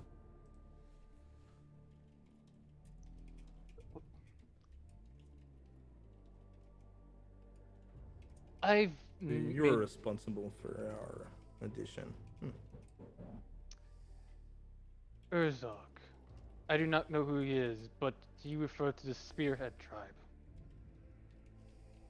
Yes. Formally.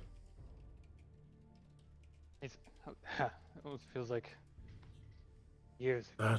That was literally a year and a half ago. Feels longer.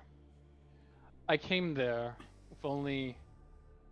We asked them to move. They refused. Vienna made them. I made a mockery of the chief's warriors. And Skull. I also had him. He also dishonored himself in front of me, so I killed him. Caved in his head and ate his heart. I've laid some foundations before.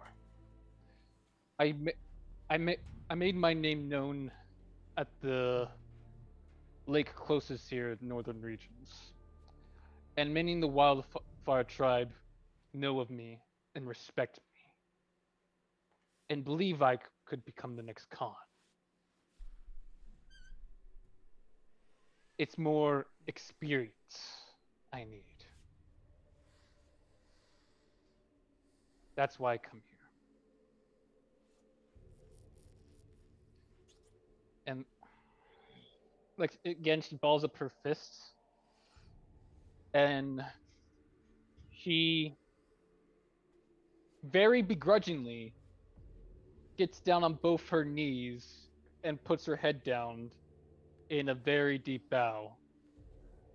I wish to be of service to you of Ashen Orc. To learn from, for your guidance in how to be a true leader. So I can take that at heart and bring it to the Horde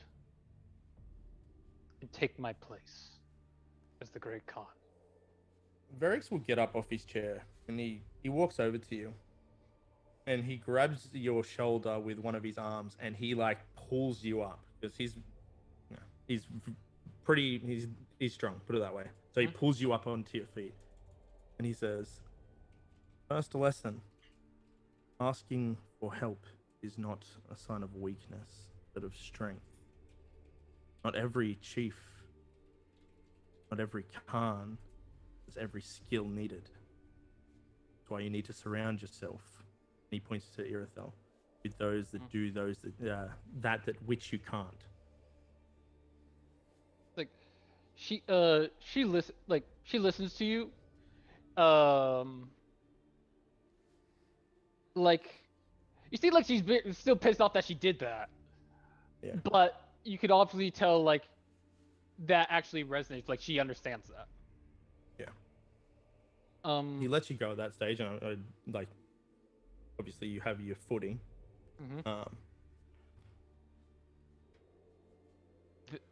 You have intrigued me, though there are a few more questions that I wish to ask. Tell me about your father and why you I mean, not why you hate him, not why you wish to succeed him. I understand that. But why do you hate him? The moment I was born, my mother was proud of me. I was her first child and only. Though I was feeble, weak, born too early. While she had a smile on her face, my father had a scowl. You know what the first words he said the moment I was born? Feed it to the commatories. And left the hut.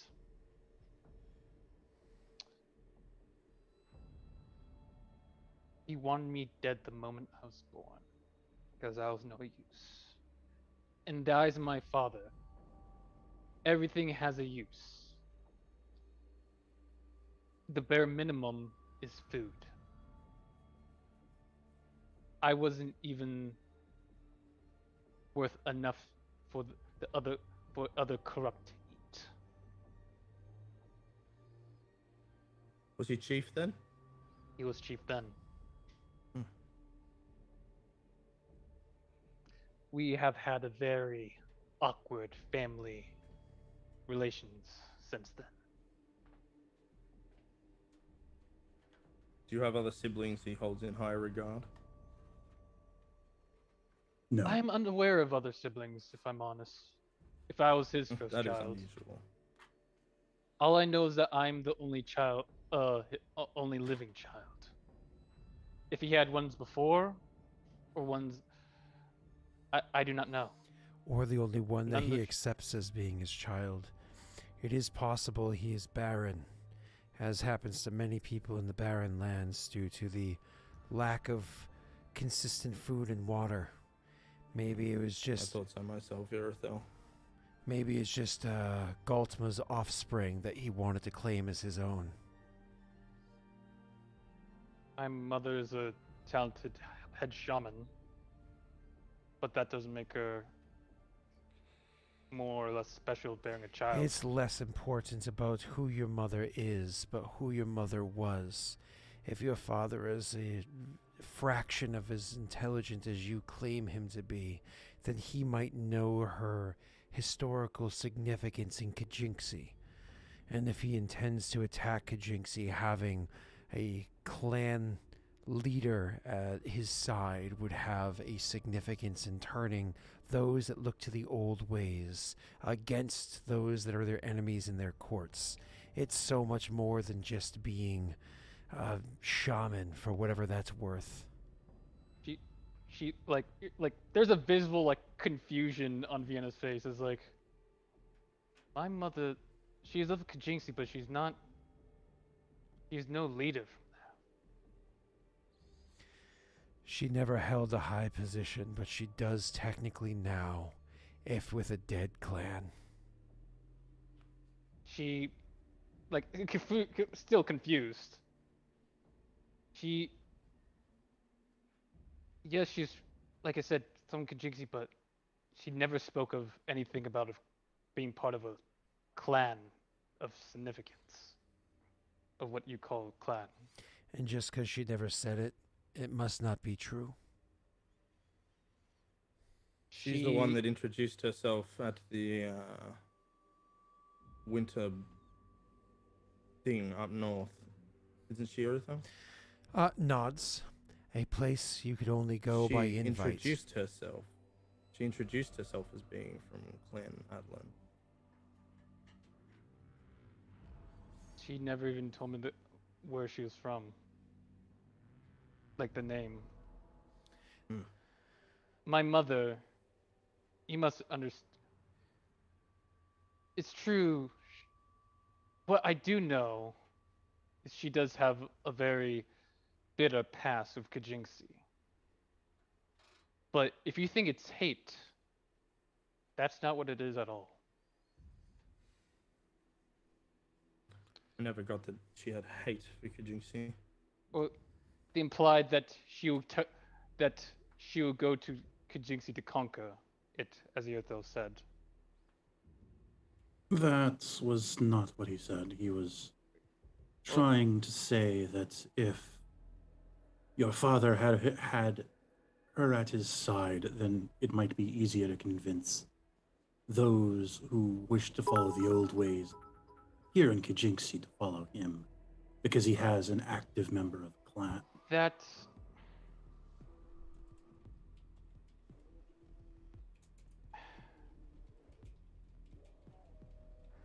as But that far as doesn't I seem to be know. the way they're going, as you have told me you convinced Correct. them to turn their eyes Correct. from Kijinxi. Yes. Any plans of Kijinxi at this point appear at least to be stalled, if not removed. Yes. Tell me, what do you know of the Wildfire tribe acquiring well-bred Kamatori? Again, she looks very confused. We've never. We have unfortunately not been there for the last year or so due to our adventures in the southern regions. Also, truth be told, Warlord, I don't know if that delivery has been made. We know of the dealings because it was told to us by our advisor in that clan, but I don't think that delivery has been made. I would have to cross-reference what I have in my office for that. I also must state, when we were leaving, I did not see any well-bred Kamatori. The That is interesting. Commentories.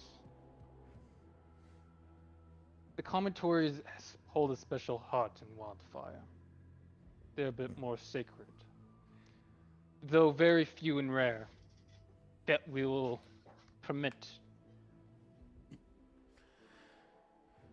They are used as a companion to hunt down more prey. I see. Vienna, 2 more questions for you. Firstly, your relationship with your mother. She's the one that saved me. Strong then. Yes. When my Your father mother's relationship with your father. probably wants him dead too. Becoming You- more strained. He looked at Irithel, and then he looked back at Vienna and he says, "Does your mother know of your aspirations?" Very. I look back at Irithel. Do you see where I'm going with this, Irithel? He nods and says, Warlord, do you wish to discuss in private, or have you already made your mind?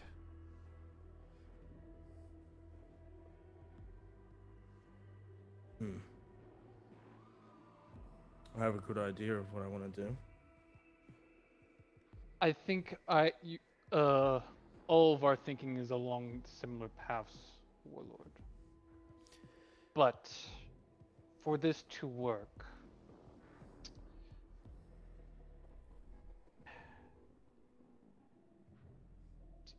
my father. I think for this to work, you need to not presume what the Warlord has in mind. Remember, this isn't the Barren Lands, where it's the person that speaks loudest or carries the heaviest club that has control.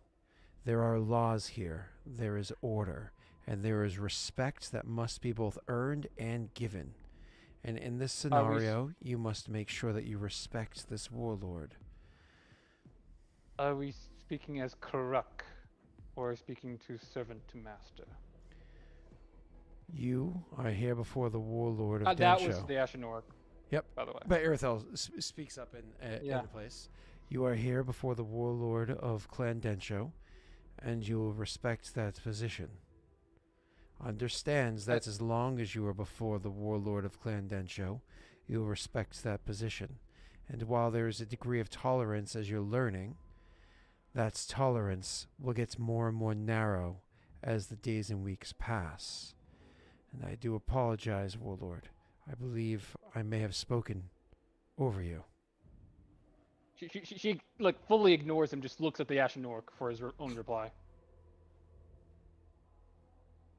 Are you gonna give me a sec? Yeah, you're good, man. Okay. If I may, the Wildfire tribe follows Krillin. They tend to be a little bit more fiery at heart. And fires occasionally burn low, biding the time for when they have a greater resource to climb in heat and heat and brightness again. You will learn to burn your fire low, young lady, or you will be snuffed out. Do not think that you can look past me. Eric puts his hand up at Irithyll. Stops him. Vienna. He gives you like a weird, it's like a half smile. He says, I must admit, you're, from first impressions, I rather like you. Let me offer some more advice. You wish to not only lead the Horde, but establish your own city or place in its aftermath. Now, I'm old. I may not look it, but I have seen over 70 winters. One thing you will know, and I've known this because I have come to Kajinxi, the way of the Horde and the way in the Barren Lands doesn't translate well to governing. There are things which you'll need to learn to change whilst not losing track of who you are. And that is what I endeavor to do in my position here. There are some things that you'll need to change, need to understand if you intend to rule. Not a tribe, but a nation. Like she kind of like puffs out like some air and say, "You sound like my mother." A compliment. I guess what they say in the Barrowlands is true. The Ashen Orc is known for his wisdom.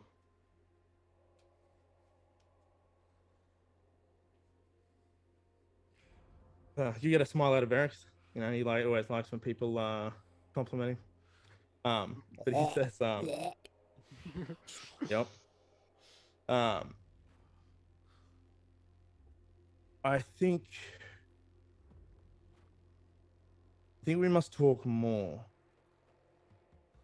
But I like what you're going to do. And it takes a lot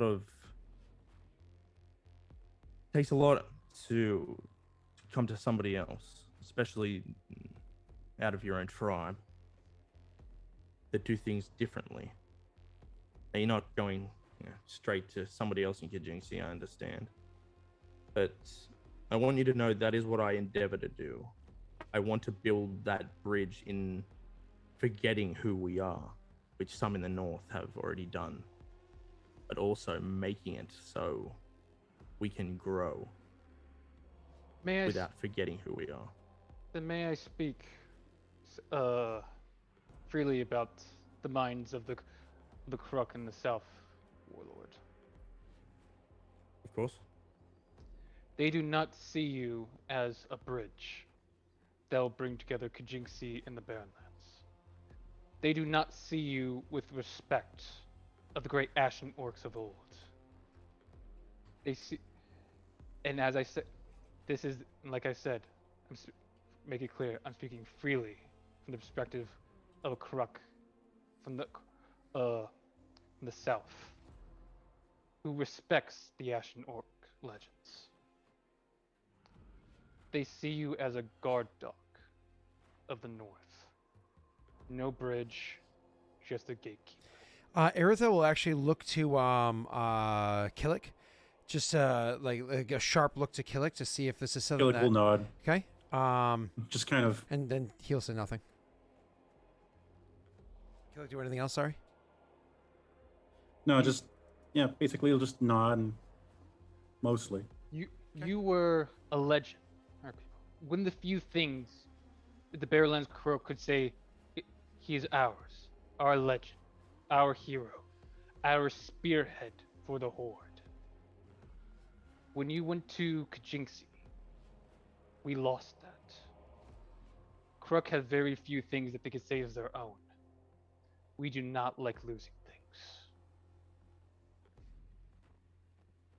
If I may, many of the Barrenlands orcs tribes seem to feel that you joining Kajinksi was less you trying to assist the rest of the Barrenlands, and more them taking you.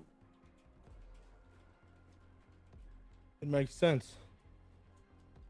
I understand how they've got that view. Tell me, do you know much of the legend of the Ashen Orcs? Let me tell you. We have extended lifespans. As I've said, whether you believe it or not, I've been alive for over 70 winters. It's important to note that he looks And young.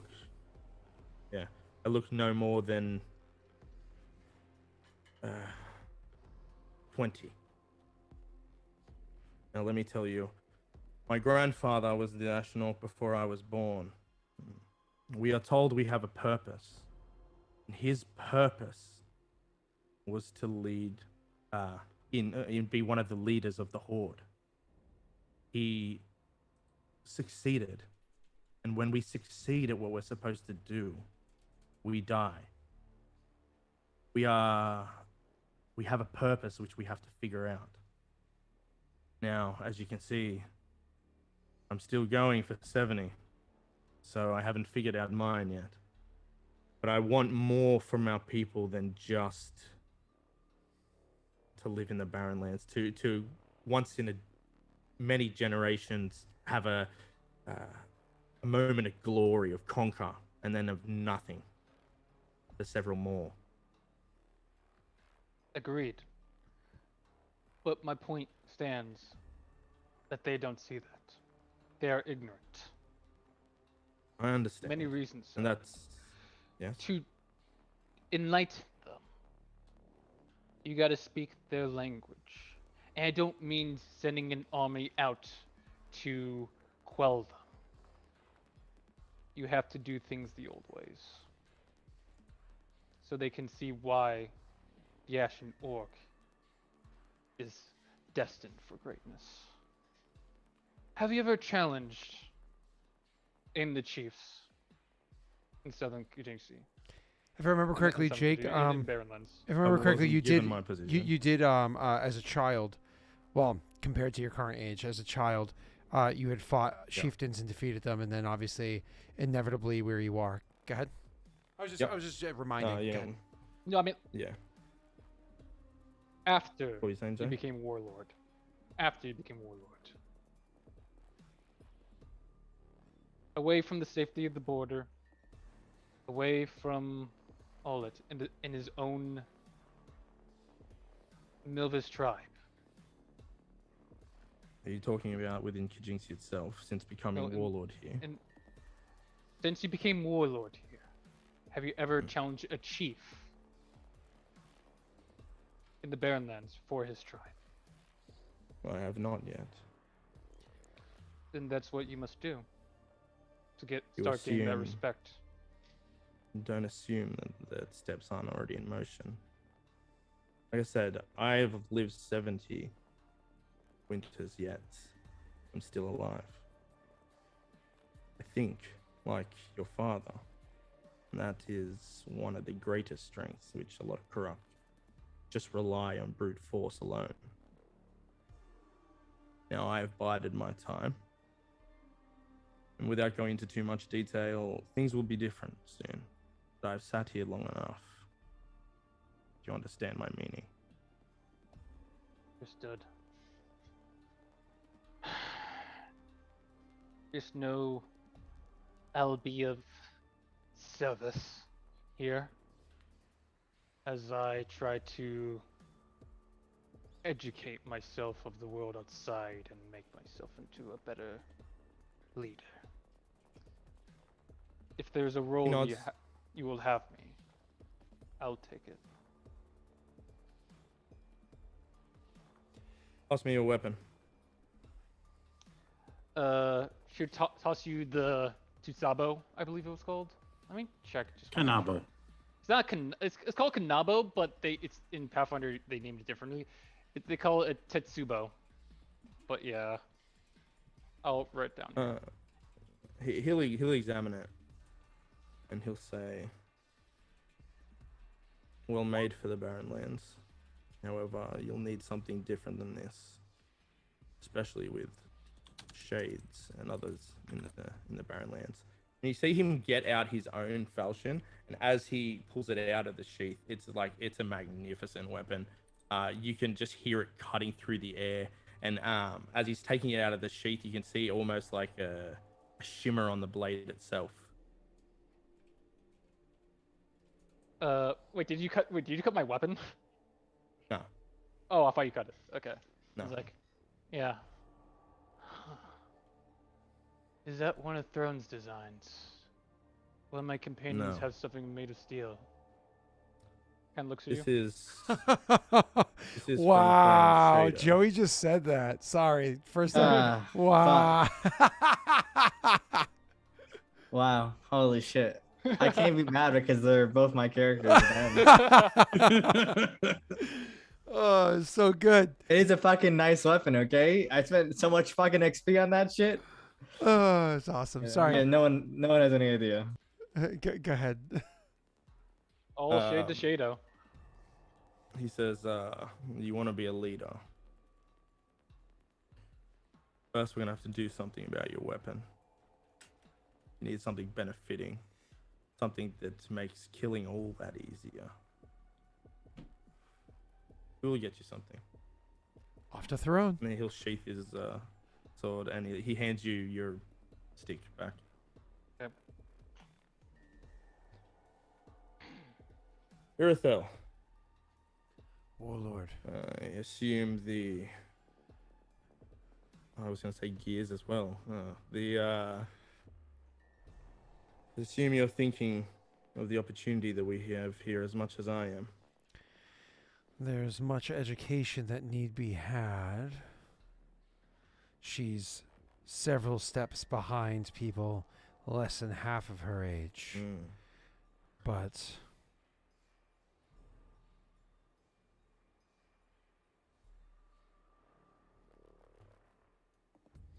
Well, why don't we see what we can do to speed it up? he nods and says, "Before you make your final decision, I would wish for you to finish receiving your counsel. Killick here has perhaps a bit more news, though this one they were rather vague in their report." The dangers of the Barren Lands are expanding. We saw several new creatures in the south that I have never even heard of before. And they're far enough away that it wasn't that big of a deal. There's no reason to report on terrors that are more likely to enter Paradel and the sea than here. But we ran into a monster that seemed to consume the body of a Kuruk. Just a few days travel to the west. Vienna is visually stiff from that. Hey, Varix makes a motion and has someone bring out a map. And he motions for Killick. He says, "Roughly, whereabouts was this monster?" Points that's on the map. the Shame. map. Oh, Unfortunately, a little is bit not north. very good because this is deep into the Yeah. Barren Lands and very far west of the Barren Lands, so it's not very good for detail. So it's one of those things. You pull out a map and he's like, beyond this. Yeah, Okay, kind of like I getcha. points to the off the map. It's a few days west and quite a few south. But my worry is that it's close enough to the border that it might, if they expand, they might come in this area. Killick, this map is not very complete. I will do what I can to expand the map when we're done here. More importantly, how close to the border of the Eldamar forests is this? Not very, I imagine. I'm gonna have to check that one out. I think it wasn't actually. It's it was not more ver- closer to the parent. It's actually not far from Eldamar. It's actually very close to Yeah, I was gonna say I think that was like a 1 or 2 day travel. We're talking about the shadow thing, right? No. Hold on, am I on the right map? Oh, okay. I guess I was confused. I thought that we were talking about that, in which case, yeah, it's pretty damn Oh. close to Eldamar. Oh, no, not Shadow, not Shadow, not Shadow, not Shadow, not Shadow, not Shadow. In which case, again, you are correct, not Shadow, Ash, and yes, it's pretty damn close to Eldamar. Yes, maybe 2 days travel south of Eldamar. Well, Though I am curious why you're interested in that one. He just shakes his head, meaning I'm not going to answer that question. Fair enough. Well, that's that one. All I've really got to say is there's some kind of monster, much more durable than your average Korok. Could you describe this thing? You seem to be lacking Korok, words. but mad. It's difficult to. I mean, it started looking like a Korok, but it went mad. More crazy than your average Kurok. Seemed to lose its mind. The report said that you encountered two of these creatures, Correct. and you are certain you killed both of them. They were in multiple pieces. Because that is what it took.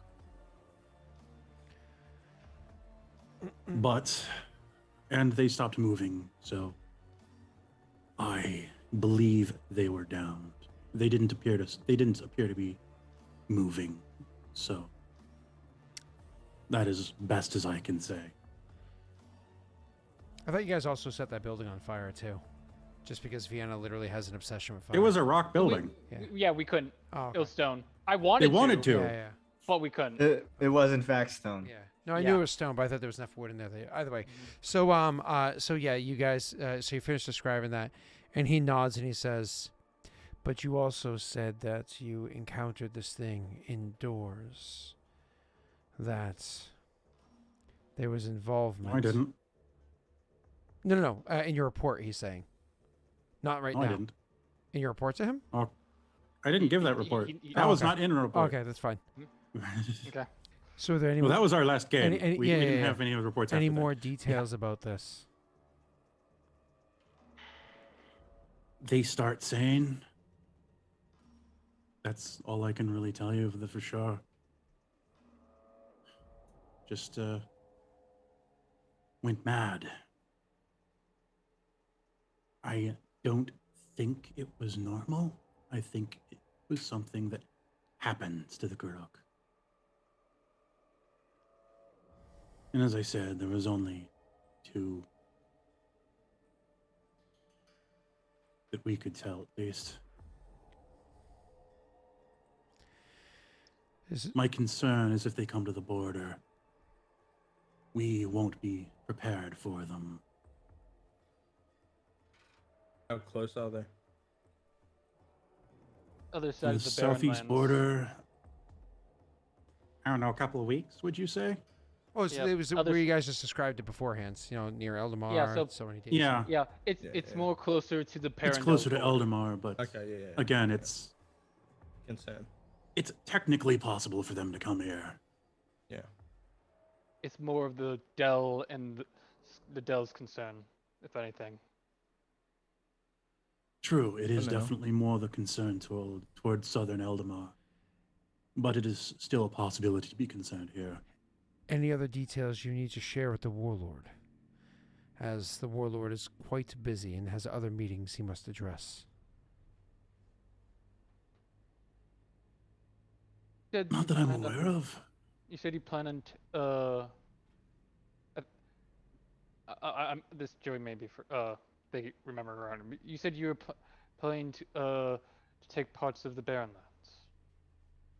I didn't. I didn't actually say that, but Someone said that. you know, Implied it. If you, Implied it. I did imply it, but without saying it. Oh, do you plan on taking parts of the Barrenlands too? I plan many things. Well, if you do go there, you're probably more likely to bump into the Wildfire tribe, especially if you're heading for the lake. My advice? Killick will point toward the lake, toward the west side of the lake, and kind of nod to Irithel. My advice on how to deal with my tribe. If full-blown war comes out with Kajinxi and the Wildfire tribe, it serves no one. Either one of them dies, only the Del win. But my father will not be so keen to let you come marching and taking the lake unless he sees a benefit of working with you. I don't know if your advice is something that can be taken to heart, considering we still don't know if you were sent here by your very keen father to be put into our midst for a reason. So your advice is noted. Well, you sent a spy to be sure of my relationship with my father. Regardless, feigning, I guess, quote unquote, friendship, or working with him until he's blindsided is the best opportunity. Make it look like you have something to offer him. Make it look like you're helping build the Horde. If I may, the Khan is already angry at Paradel. Yes. There is no reason to change that anger. Make sure his anger is pointed towards them, and that you have more to offer with him as not an enemy. I am haven't actually left the Barrenlands. I am accusing you of being potentially deceptive in the lies of, in telling lies of what your relationship with your father is, and your immediate response is to offer deception as your tactic of how to deal with your own people. I thought the old ways were of honesty. I thought the old ways were of open war and proving one's strength. I think that your advice is taken. I think the warlord is prepared to make his decision. Otherwise, I think we've taken everything we need from you. Kind of looks at it like Irithel. And Irithel looks at Celsior in the side wings, waiting to do his kingdom rolls. Yeah, I know. She bites her tongue. Sorry, I don't exist. And then say, "So be it." I will say that I have seen the hatred that the Khan has for his daughter. And with your actions, I have seen how loyal you have always served Clan Densho. Your word is, of course, trusted. And then he looks to the warlord. Well, we've received a lot in this meeting. There's a lot to go over. One thing, though, that I will have happen shortly after this meeting is you will be rewarded. He looks to Killy for your service. And he look at Vienna and say, and you will be outfitted. I will speak with you again.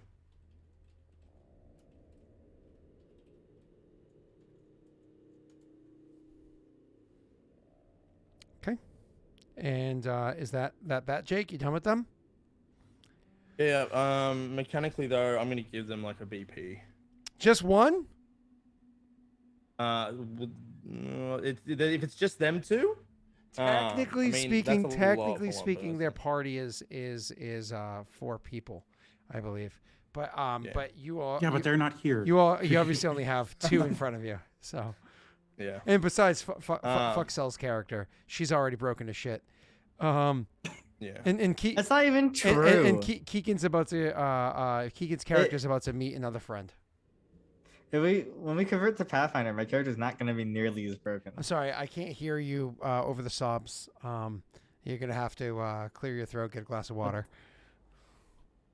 It's like when I'm talking to my daughter and she's if you crying are so hard. converting to Pathfinder though, yeah, you'll be rewarded. I'll just figure out exactly how much I'll give your party.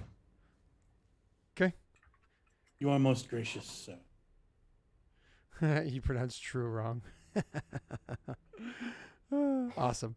All right, and give us a second just to get things put back how they usually go.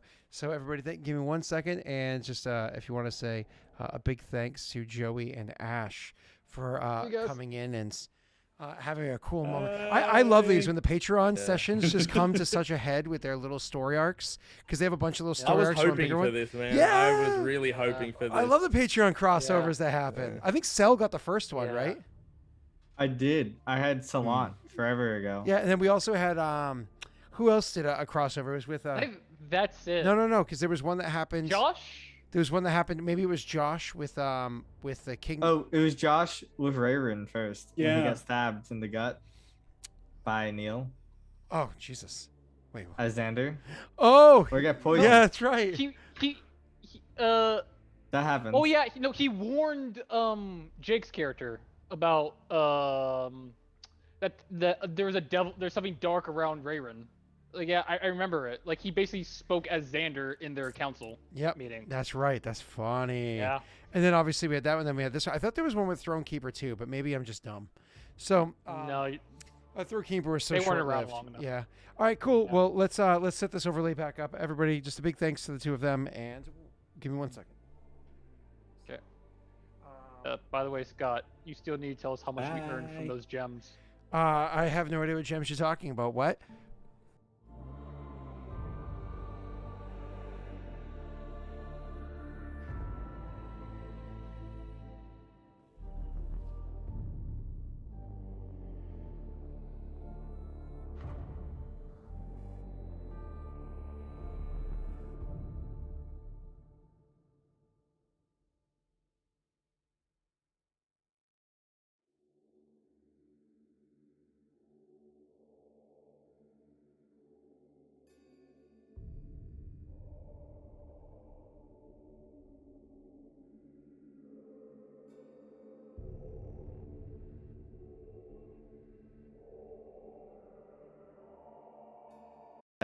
I'm just building a halfling that's gonna maybe have an oversized 2-handed weapon in full metal armor. That's funny. Yo, what? You heard what I said? No, I didn't. didn't- I wasn't listening. Oh. I actually wasn't. I heard full metal. I was like, what? Oversized weapon? What? I'm gonna have a halfling that has an oversized 2-handed weapon. In what campaign? He's gonna be a follower. Oh, okay. Right. Yeah. I was able to stand up and pace back and forth that whole time because I didn't have to worry about where the camera was. It was pretty nice. I won't lie. I'm just trying to figure out how it works. I was just, as you guys were talking, I was able to just kind of like pace back and forth, spent the whole day sitting in a chair, and then just walk up to the mic as needed. If I had a perfect setup, I would have it so I had 2 separate cameras, one that could just look on while I'm sitting, and one that could look on while I'm standing. That way I could do that. Wireless headphones, so my ADHD would allow me to like walk in huge circles around the room. All right. Yeah, Vaco wasn't from one of those campaigns. He was just a Josh subbing in while somebody was gone for a period of time. Yeah. I don't remember who was gone. It was like when I played that dude on the ship. Yeah. It was like one of those. I can't remember his name though. I have no idea either. Yeah. Tethys, I think. Yeah, Tethys sounds right. Yeah. All right, cool. So, Jake, that goes well. You're gonna spend a bit of money to outfit them, but then Mm-hmm. I think your plan was for you to start making sure that Vienna gets appropriate training of how to be a leader. Not necessarily that you're going to throw into a leadership role, because I don't know how much you're going to trust her into doing that kind of shit right away, but definitely an option, right? Something to think about. Yep. Cool. Then let's move on with that one there.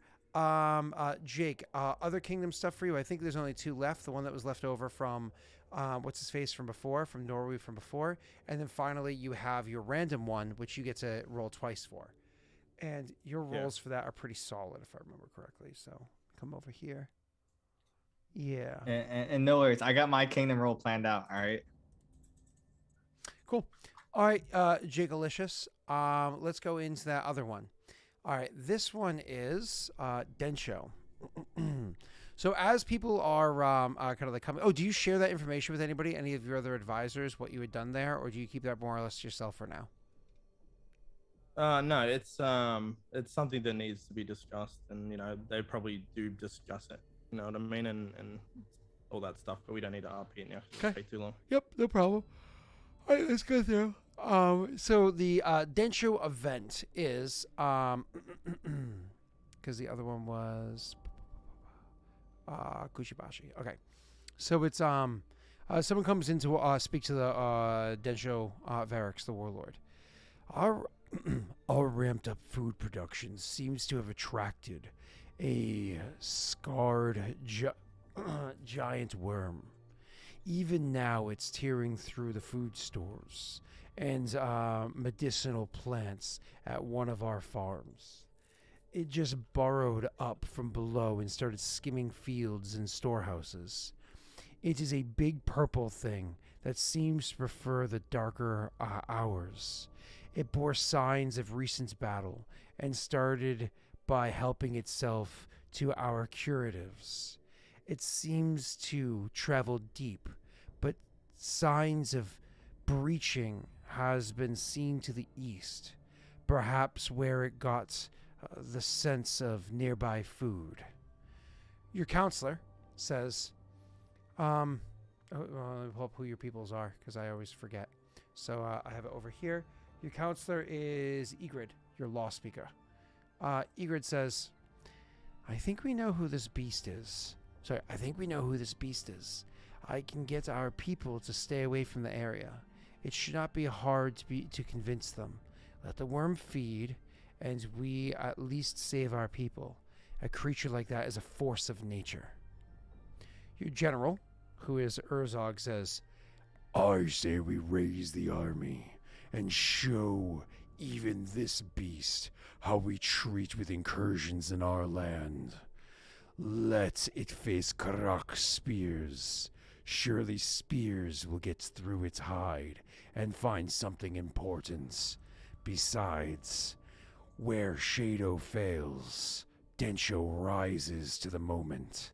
He says, and he tosses a challenging and playful look over to the Shadow advisor that happens to be in Clan Densho. Not like it's an insult, but at the same time, it's not meant. It's more of like a friendly insult, but with a little bit more weight to it. Yeah. Then your marshal, who just took your outrider who just took the position, thinks and says, If the warlord wants a new chance with this foe, we can come up with a way to impede its flights this time. I think we pound sturdy poles of iron into the ground in a wide circle and attach harpoons on chains to them. Then in the middle, find some bait for the beast. When it comes for the bait, our finest warriors, and I will lead them, can pin it with the chained harpoons, hindering its escape long enough for the warlords to do their task. Of course, she's suggesting not just Varix alone. She's suggesting the warlords, having heard the story of what had happened since the several days ago when she got here, right? Revenge, baby. Yeah, but she does say warlords, whereas Urzog was saying just Clan Densho.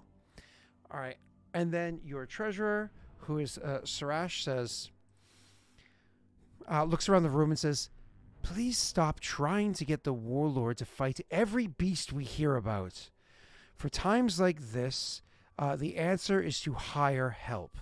I say we hire some adventurers, some monster hunters, and let them face this hungry maw. If they succeed, glory is still ours, and if they fail, no big deal. The worm will know pain and will leave, and the people will see we sent help, and it is no risk but some funds. Funds the people will return to us through the heavy taxes we levy on them.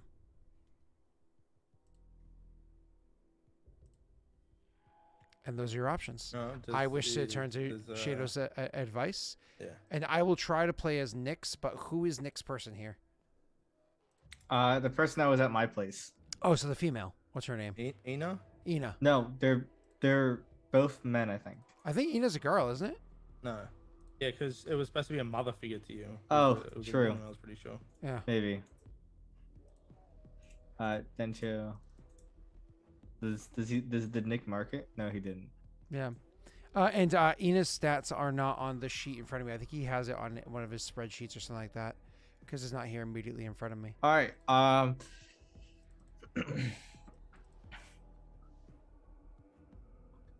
I believe that hiring adventurers to fight it would be a smart decision, but allowing the warlords another chance at this beast could provide fame to them for defeating such a beast. Countering that, shit, I just closed the campaign. Suresh countering that says, Warlord Densho does not need any more fame from slaying beasts. He slayed beasts for more suns and moons than any of us will ever live to.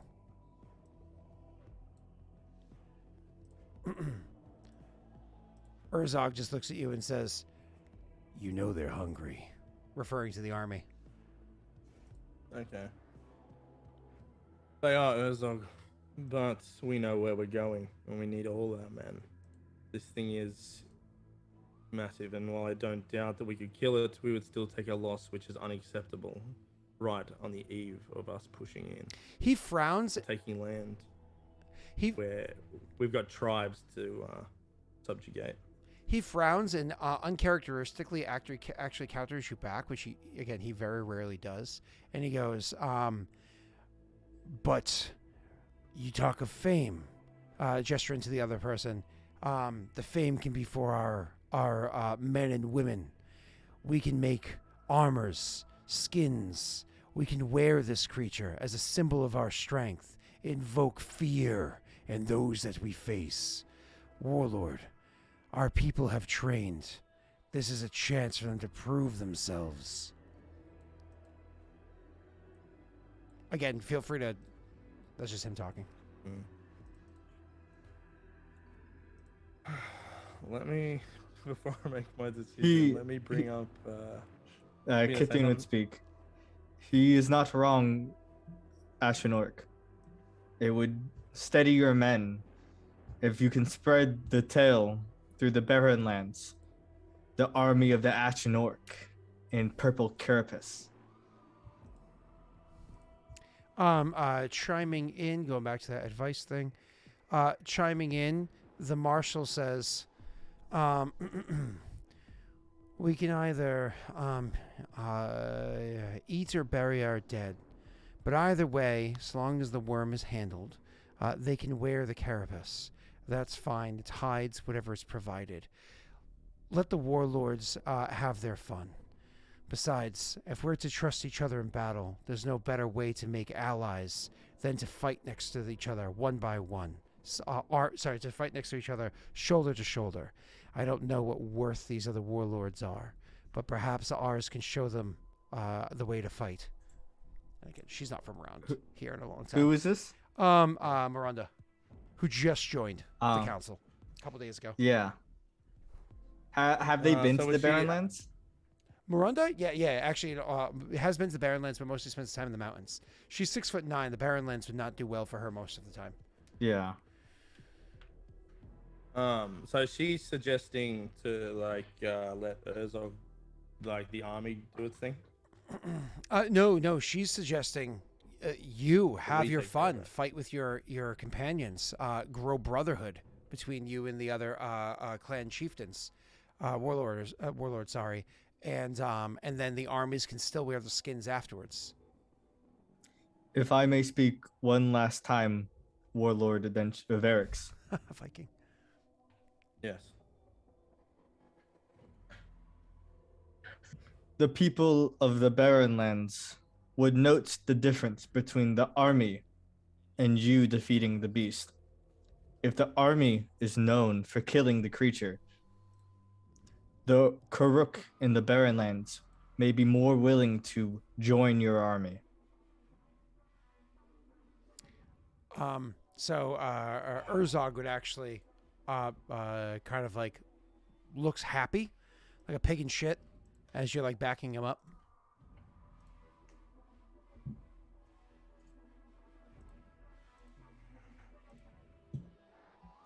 I will give you a chance for the army to prove itself then, Urzog. But if you slow us down, if you cost us time in our expansion south, there will be consequences. He nods and says, "I understand, Warlord." And he will stand up and say, "May I prepare now?" Go.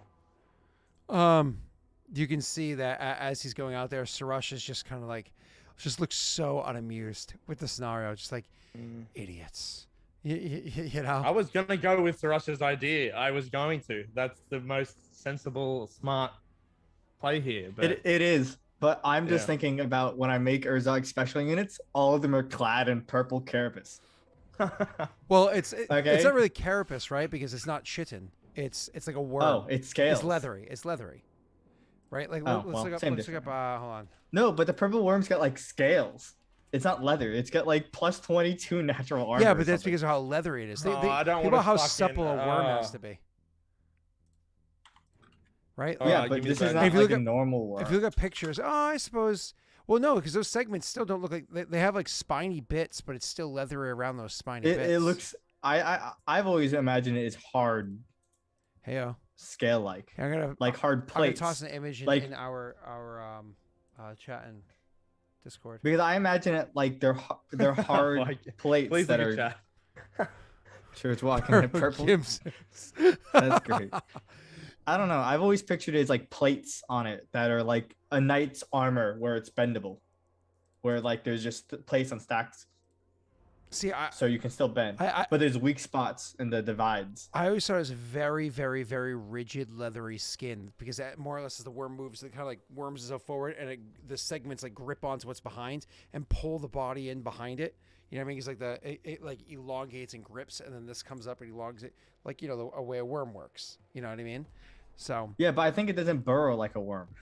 I mean, it kind of does, yeah. Except through rock too. So. But maybe that adds credence to what you're saying. But we can look more into this afterwards.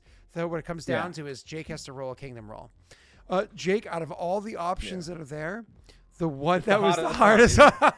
Yeah. But that's why. Yeah, That's why it I is. didn't. I'm sorry, I didn't Jake. want you to think I was pushing into a corner. That's why I had the marshal speak up again, and that's why I had Sarush show attitude. So Sorry, I spoke up too. Okay, it fit so well But with the Well, what's the attitude. DC though? it's actually not that horrible. It's a 23. It's formidable. Okay. No. That's not bad. Not that difficult. No. It's really not that bad because if you look at Urzog has 10 ranks in his leadership position, and he's been around for 24 months, and he has a +5 strength. He has a +10 modifier, and this is technically an economy roll, is how it was done because it affects your stores and so on and so forth, and what it could be in the future. So economy gives you an plus additional 12? +2, so that's a 12. And I wouldn't It's consider 50-50. I what about wouldn't his consider this focus? war though, because this is a beast. You know what I mean? So I wouldn't consider this war. What is the Barrenland Survivor is only applicable to the Barrenlands, or maybe surviving fights with big creatures? The special traits don't apply modifiers. It just changes the way Oh. things go afterwards, right? Oh, So- okay. I didn't know that. Yeah. So Well- it's a plus 12, which already means you have a 50-50 shot, because 11 plus 12 is 50-50 shot, not including luck dice or anything else that you might have.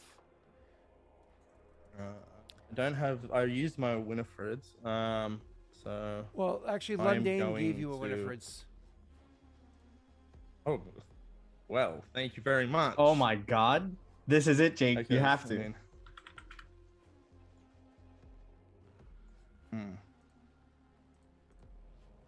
All right, we're spending BP on hiring adventurers to help us. Do you want to? Because right now you have a plus 12 that gets you to plus 17 against a 23. I need to avoid the critical fail. You automatically avoid the critical fail. If you roll a 17 plus 1, right? If you roll a natural 1, that's an 18 against a 23, that's missing by 6. Or 5, sorry. So you already avoided the critical fail. You cannot critical fail. But we can critically succeed. Easily critically succeed. We're adding to it anyway. All right. Whatever you'd like to We're do, adding man. To it. Spending BP. So we're at a plus what at the moment? Sorry. So before you spend plus BP, 17. there's one more thing I have to tell you. Steve, who popped in on break when he had the opportunity, dropped 2 more BP.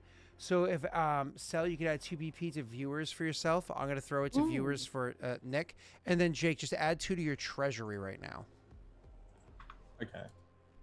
because yours. Well, I'm just gonna passed. make it. Yeah, I'm gonna make it 30. Because I'm spending 8 BP. Okay. So, For the an army platform. and adventures. He spends so much on BP. Okay. Wow. He has the money for it. So ABP is what, a plus 4? Yeah. Plus 4. Okay, so you had a One. 10 plus 2 is 12. Plus 5 is 17. Plus 4 is a plus 21. Holy He shit. can't Jake. fail. As long as you guys have 1 luck die in the pool, it is impossible for you to fail. And he And critically that's a critical succeeds success, right? on its own. Yeah. That's Okay, exactly We critical. needed to success. do this. This was very well. It's needed. finally dead. I can open up my mind again. You know what's funny is if you didn't spend that 8 BP, if you didn't spend that 8 BP, a luck die would have automatically succeeded. No. You actually already succeeded. A luck die would have had the chance to critically succeed for you too. Yeah. All right, cool.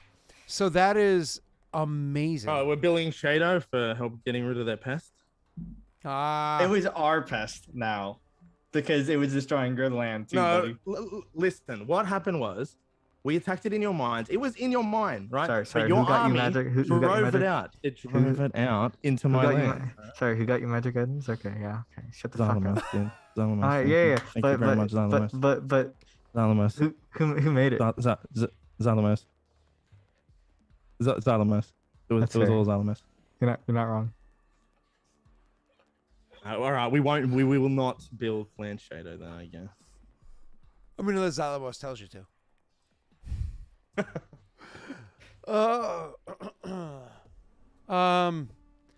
Yeah, don't worry about that, Snaga. Jake, the army Yeah. goes in and they kill it, but Urzug is not a fool. He knows that there is no way you're gonna be able to kill this thing without there being some losses. So he makes a plan. He wants to do things the old way. Karuk that are willing to fight and die to succeed for their Khan, for their warlord, for their chief, whatever the hell you want to call him. So he has a couple of mildly modified weapons from what's been there. He takes bits of broken swords, bits of all sorts of this, that, and the other thing, and he has them put and attached onto several people's armors. And so they become like these big bladed bodies of metal, so on and so forth. And part of what he does as a technique is it gives them these big, effectively double swords, and gives them armor that is just made out of protruding, sharp metal things.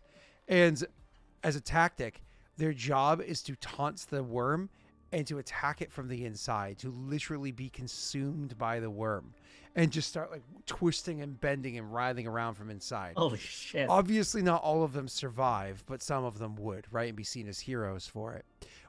All the while on the outside, the worm is being attacked and attacking and so on and so on and so on. They do this which preserves the outside of the worm exceedingly well.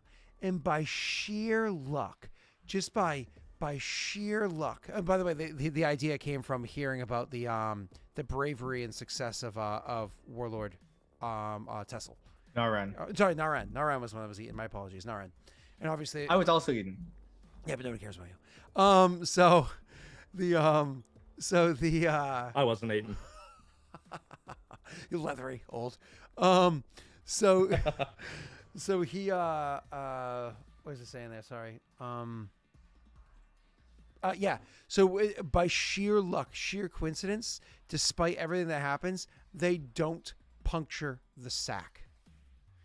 They kill the worm, leaving most of its flesh and everything intact on the outside, its carapace on the outside. And the purple worm poison sac was not punctured. Whether or not that can be harvested is an entirely different conversation. Okay? So you get Jake, you get to have the whole worm and sac. Lovely. Just what I always wanted. You're welcome. All right, so cool. That's awesome. That's super cool. Like that's genuinely exciting. Yeah. Do I get a like bonus to anything? Any of that stuff? You're about to get several BP and value of items that you can have. Oh, okay. See, I'm not sure of. I wasn't listening. All right. No, I was half but listening. do you have tanners and smiths? I do not. Send it over to your good old friend Shado. Yep, I will. It can be fabricated into various things.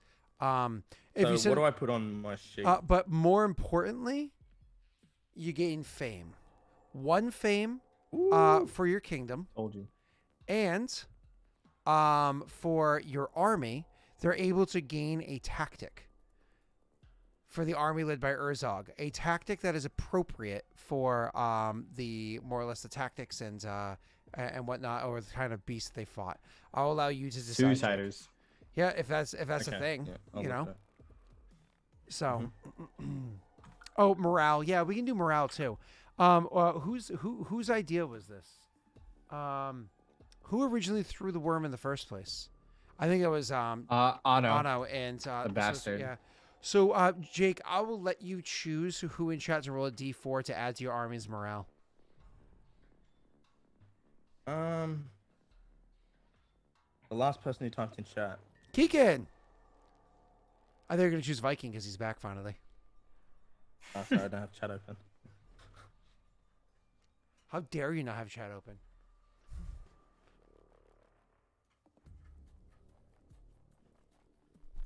Viking is suggesting instead of fame, having a plus to loyalty.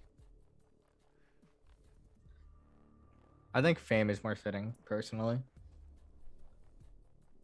Because I'm already giving you BP in the item, yeah. and I'm already giving you morale and tactic, so it have to be fame or Yeah. loyalty.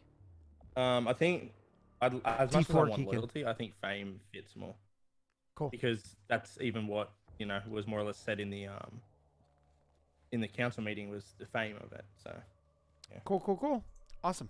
So 4 morale 5 added. fame now, by the way. That's sexy. 4 morale, sir. 4 4 morale. Oof. Holy shit. Added to your army.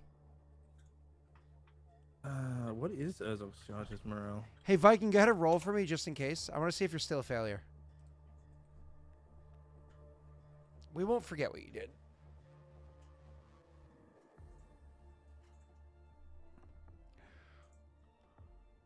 But I will be. Oh, that's not bad. That's actually not bad. That's pretty solid. Did you find the chargers? Yep. I just ticked 4 boxes. Wow, Right. bro. They're almost at I full know, I morale. Yeah. That's insane. Okay, cool. And you hired does that- adventurers to help, so it was. Does that show up? Sorry? Hmm? On the army sheet? You have unfortunately those are independent of one another. So you have to click it up on the army and Okay, yeah, the yeah. military one. Yeah. So anyways, Jake, the what was I saying to you? I'm sorry. Give me a moment. I'm sorry.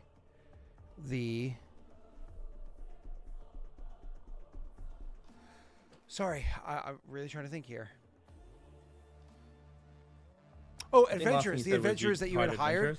Yeah, the adventurers that you hired were the ones that more or less he didn't hire adventurers. He hired smiths. Like he pulled in people from Throne, and he pulled in a bunch of people from Throne just because they were greater volume. You know what I mean? To assist in the endeavor. This wasn't. They were not trying to craft solid weapons. They're trying to get a lot of shitty stuff put together on these people. So they had this stuff made by them. So you can imagine your BP was spent on getting them these outfits. The important thing to note too, Jake, is that your chargers can still have these outfits.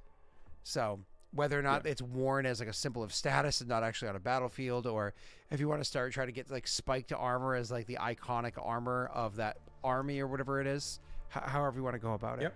So, All right, right. let's move on.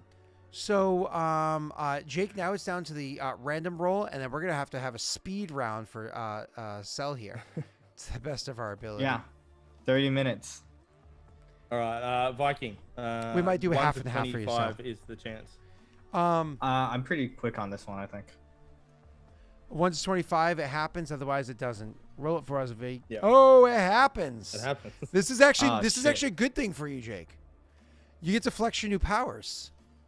So Yeah. you have to roll for what the event is, and then he Yeah, gets to roll so 2 dice. even Hold on. So That's how it is, So- and so- then you get to pick between. Viking again. Hold on, don't roll yet, Viking, because I want to double check something.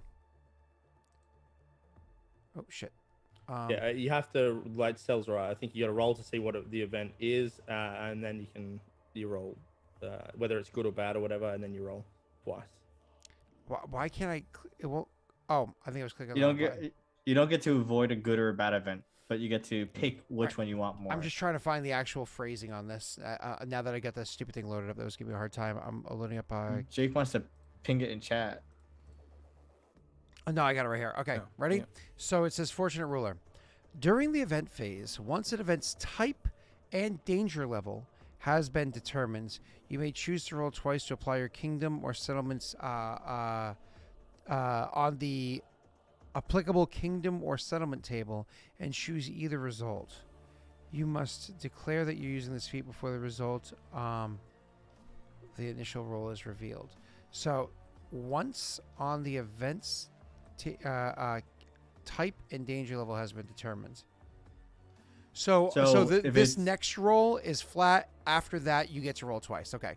So Yeah. Viking, go ahead and give us a D100. If you could do me a favor and roll like a 97 or higher. That doesn't help me. That's a beneficial settlement event. Ooh. Douchebag. Ooh. You get to roll 2. All right. Thank you, So Viking. not only does it get to roll 2, which don't do it yet.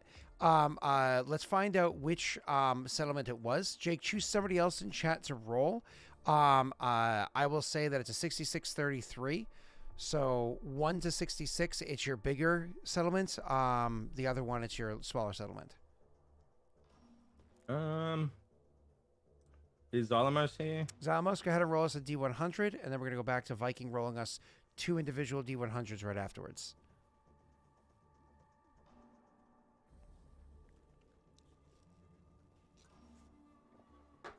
And here we go, Xylamos.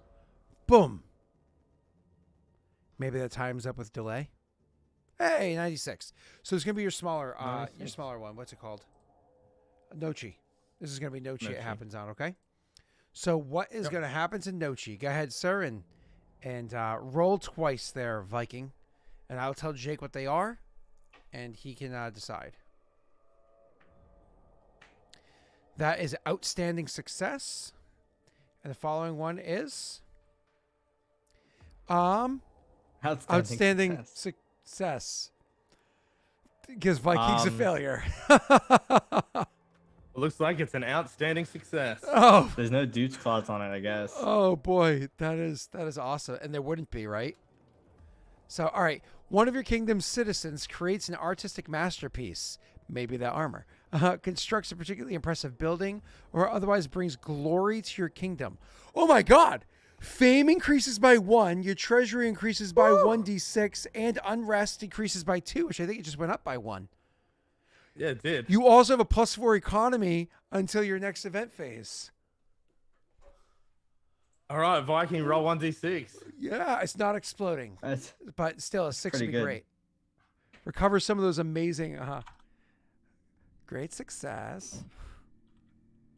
A 3, okay. You got back. Not bad. Yeah, it's a third of what was just spent on those people, Mhm. right? Cool. Your Yep. fame goes up by 1. Your unrest is now gone. And your economy gets a temporary +4. Make sure you leave a note 1 turn or something like that. on Is it. there a temporary part on here? So if you go There's to it's kingdom, T event. if you go to T event, Yeah. so economy, you put a 4 there, and underneath you can write 1 turn. That's fitting. Bro, we famous.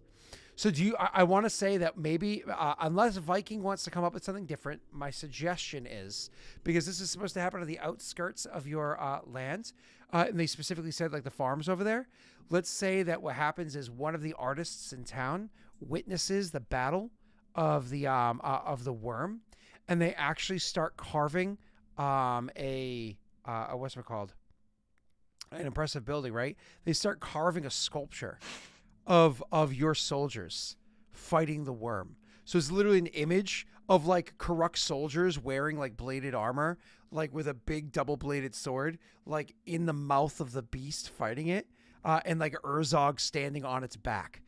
Jake, if you want to, you can on your turn that into a monument piece. Yeah, 100%. Bro, I'm so down, especially if Sarush That's gets so cool. gets in on the carpentry. Oh, man. Oh, that'd be so funny if it's such a resounding success. Sarush is just like, all right, that was good. Like, all right, I was wrong. I'm sorry. All right, so in Nochi, just in any of these squares, I can write monument to be built. Yes, and then Right. you can do that whenever you have the ability to afford to do so. Yeah. And the additional building you can spare to do so. I don't know if you want to do it immediately or not. That's entirely up to you. So. Yeah. I might be like, I'm because glad I got you to sculpting do that event. Yeah, right. Because sculpting becomes actually takes months. It could make sense if you wait 3 months to build a monument. You know. So. Yeah. All right, are we ready to do speed run of kingdom rolls? Just press enter, Yeah. Jake, because I can see where you have a cell highlighted, but it doesn't have the word written there. Okay, yeah. And it should update for us. I'm not in that thing anymore. It's not updating. Oh, never mind. I am dumb. It's in the corner. Ignore me. I am dumb. All right, Cell, are you ready for this? You're usually the slowest. Yeah. I got nothing to do this turn. All right, All right. let's go. He says All that, right. but let's see how Roll. it goes. All right. Rolling upkeep. Hold up. Upkeep first. Your DC is 42. Your stability is plus 53. Let's do it. X to doubt, guys. Can I get some X in chat? What about the Jake a while ago? I don't know. What about what Done. Jake a while ago? Whoa, that is a crushing upkeep. Did you even have any unrest? Yep, you had 3. I It's down did. to 2. Perfect. Yep. All right, I'm rolling loyalty now. I'm rolling. I will do it at the thing. beginning of Roll. next session, Joey. We just want to bang these out of the way so that Nick isn't coming in next week and waiting a whole session again. Done. All right, perfect. So that's going to be your what's it called? Loyalty. My unrest goes down by 1. Yep, your loyalty bit. So it goes down to a 1, which is sexy. Yep. Perfect. Did you pay your consumption? Paying. Yeah, I'm paying it now. I'm paying all of my expenses now. Okay. So your consumption of 1 is currently being paid. You're good to go there. All right. Yep. Let's move on. After that, let's see. Did you have any empty magic item slots to fill? Yes, I have one. Which? Oh, I see. Okay. The temple. Okay. So let's choose somebody in chat to roll D100. Xylamus.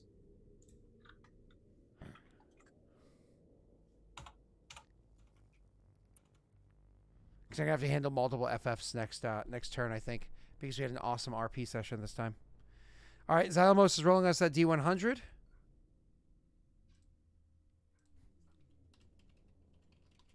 Nope. Okay, 7. no That's a items. nope. Perfect. Okay, cool. All right, we moved past all of that. Now we're going on to updating your leadership. Anybody being changed? Nope, everything good. Okay, now we're going to claim or abandon hexes. Any hexes being claimed? I'm claiming 1 hex. Which hex are you claiming, sir? I will be claiming. I don't want a border throne yet. That's kind of not a smart move. I will claim this hill. Okay. That is perfectly fine. You can claim that that hill right there.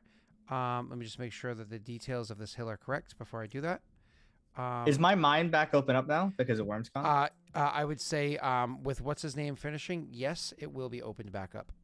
So, Let's go. So you, after your upkeep phase, which is supposed to handle the rest of last month, it is officially back open at this point, at the leadership phase, or whatever the hell it's called. Edict phase, I think it says. Yeah. Look at that. You can see more of Theron's lands. I can't build much, okay? Okay. I don't have a lot of BP. All right. What are you doing? I build a farm. Where? I build it to the west of the watchtower. By the volcano. Here. Okay, cool. Gotcha. Give me 1 second. Farm there. Making a farm is this button. You're adding 1 farm and 1 hill to your land? Yep. Done already. I've spent 3 BP. 5 hills. Okay. So your size is 21, which is sexy. Beautiful. Yep. And that's it? Yep. Okay, how about buildings? What buildings are you doing, sir? I can't build any buildings. 0. Oh, wait. I'm doing an edict. Sorry. I'm doing a diplomatic edict. Which diplomatic edict are you doing? I'm going to go make a treaty with Skull. Okay, you're gonna go and make a treaty with Skull. Let's get those details pulled up on your sheet. Yep. Skulls. Everything's in here already. Okay, give me 1 second to pull up edicts real quick. Joey, roll me a D4 for the price. Keegan is covering whatever this cost is, except if it's 4.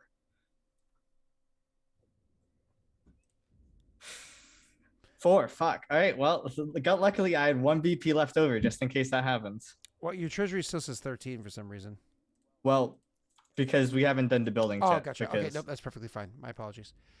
I'm at 0 now. Though, You so it actually doesn't should have matter. done the buildings first. So let's do the buildings before you do your edict, okay? Oh, cool. All right. I thought edicts was first. Nope. Edicts is at the bottom of the thing before you move on to events. All right. Monastery goes to 2 months. Shrine is complete. And I could add Shrine at the bottom. Atayoki. Shrine is in which one? Atayoki? Okay, I can add it for you. Yep. Monastery's got 2 months. Academy's got 1 month left, so next month it's done. Theater's got 3 months left. Someone here. I'll do it real quick. Treaty, 3 BP. Is that a military academy? No, that's just normal academy. Oh, okay. I was like, that's unusual and almost done. Wow. Yeah. Well, I'm building one of those soon too. I'm sure everybody has to have one. All right. That's the building phase. Diplomatic. Hey, are you starting any new buildings? No, I have 0 BP. Okay, just confirming. All right, diplomatic phase. Here we go. So the way that this edict works, sir, is let's see. You said treaty, right? Yeah. If you have an embassy agreement with another kingdom, you can approach that kingdom's leaders to establish a treaty and formalize the economic and social cooperation and understanding. Doing so requires a new diplomatic edict and requires you to your envoy to attempt 3 diplomacy checks using the diplomatic edict DC. These checks must be attempted in order, as an extreme success or failure changes the target kingdom's attitude and difficulty of later checks.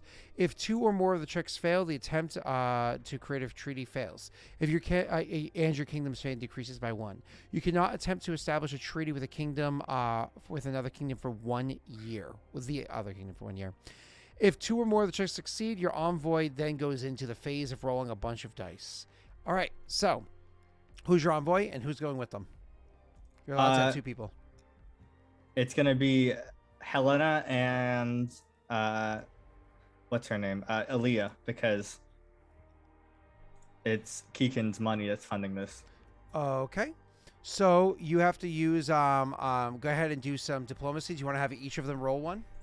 Because you know what your DC is. I have to roll Yeah, I'll roll. I have to roll 3, so it's fine. So that's Aaliyah's. Yeah, that's a crushing success, I imagine. I mean, DC 42. I'm trying to check the DC. I'm clicking around a whole bunch. Yeah, DC is what? 15. Yeah, it annihilates it. It says. Oh, hold on. Kingdom size. that- Oh yeah. That's correct. Yep. Everything's correct there. Yep. He already, That's a 22. he already has an embassy treaty, no actual building, which is fine. That's a yeah. All right, I've succeeded. Yes, you did. Cool. All right, so now we move on to the next phase where it's opposed rolls. Okay, so I have to get my Yeah. modifiers put together for you. So let's do these opposed rolls first. How many are we doing? What was that? how many rolls are- These are the skills. I'm gonna type them in chat for us. Ready? It's Yeah, gonna be, I'm reading. Do we have to do one of each? correct. Give me 1 second. And you may substitute diplomacy for any of them. You may substitute diplomacy not for any of them. It can be for intimidate, I believe. Either or both parties may substitute intimidate for diplomacy. That's it. That's what I just said. But which one's it? There's no Oh, I see. I understand. So I it's bluff, understand, yeah. diplomacy, Alright. local knowledge. Nobility, instance. No, nobility is actually what is it? Warlords. Warlords. Yep. Okay, those Alright. are the skills. Cool. Which one? All right. So first is bluff. Who has the higher bluff? So you have both your ladies. They each have to do at least 2. Okay. Cool. If they both have to do, let me. All right. Obviously, Ilya is doing diplomacy. Let me just see what's up. First up is bluff. Yeah, I'm just checking You're good, the sir. other characters' You're good. scores real quick.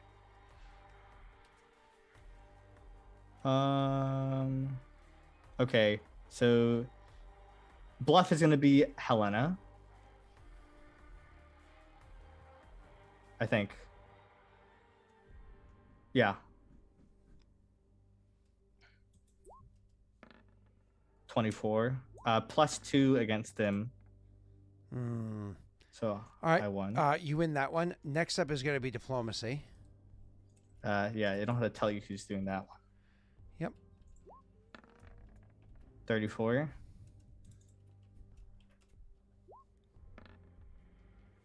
I'm just also not rolling very high. Next up is going to be knowledge local. This one's not great for either of them. Okay. It's the same score, in fact. Pretty good roll, though. This is a long-standing clan. Oh, all right. You won one. I got 1. If I can win 2 more, I can take the win on this. The likelihood If is very two or slim. more. All right. Next is what? Knowledge Warlords. I don't think I'm going to be able to win this one. I don't have a high check for this. I actually don't have as high of a check either. I have to roll it decent. I rolled pretty low. Oh! You rolled higher than Oh! me. All right. But I think in the end, we're both going to make fair deals here Oh. because they're my vassal. Oh my god. Oh my god, this is crazy. Okay, it's down to the wire. One more. Oh, it's best out of 5, rock, paper, scissors. Okay. Let me just check what Aaliyah has, I guess, on traits because I've never checked them. Because I guess it now might matter. Well, Aaliyah can actually provide the person she's with a +4 on sense motive, I think. That's true. It depends on what the other one's sense motive is. 9 + 4 is 12. No, it's 13, which is higher than Aaliyah's. What's Aaliyah's? So bloop Aaliyah's thing 11. in chat. It's 11.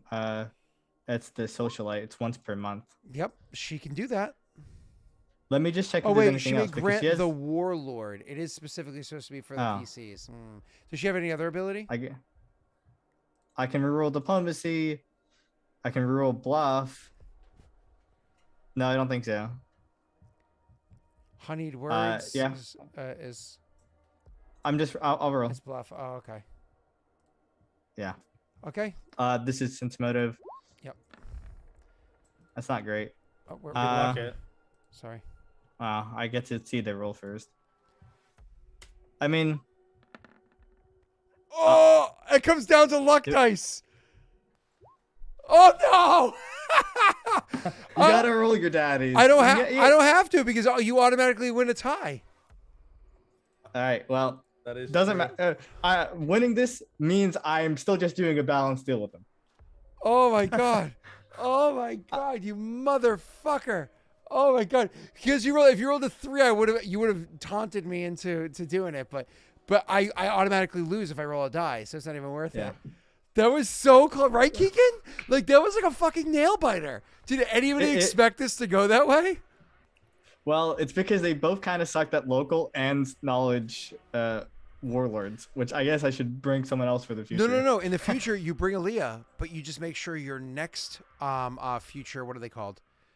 What's the word I'm looking for? Other diplomat. Viceroy. Envoy. Your next viceroy, envoy, whatever you want to call it. But the next person that's going to be staying in that kingdom to serve you is better at that kind of stuff, right? All right. Well, eventually, I mean, Skull's not going to be around for much longer. All right. Wow, bro. Well, we're going to integrate them within the Clan Shadow, obviously. Anyway, we're doing a balanced treaty, obviously. I'm not going to... an awful lot like Germany being like, Poland's not going to be around for much longer. Like, okay. No. Whoa. That's... Whoa. No, it's not. Look. Whoa. Whoa. I'm Right? talking to a Jew right now, okay? Oh, shut what up. the fuck? No, but we're just... Because we're trying to integrate them. All right, so... We're a lot alike.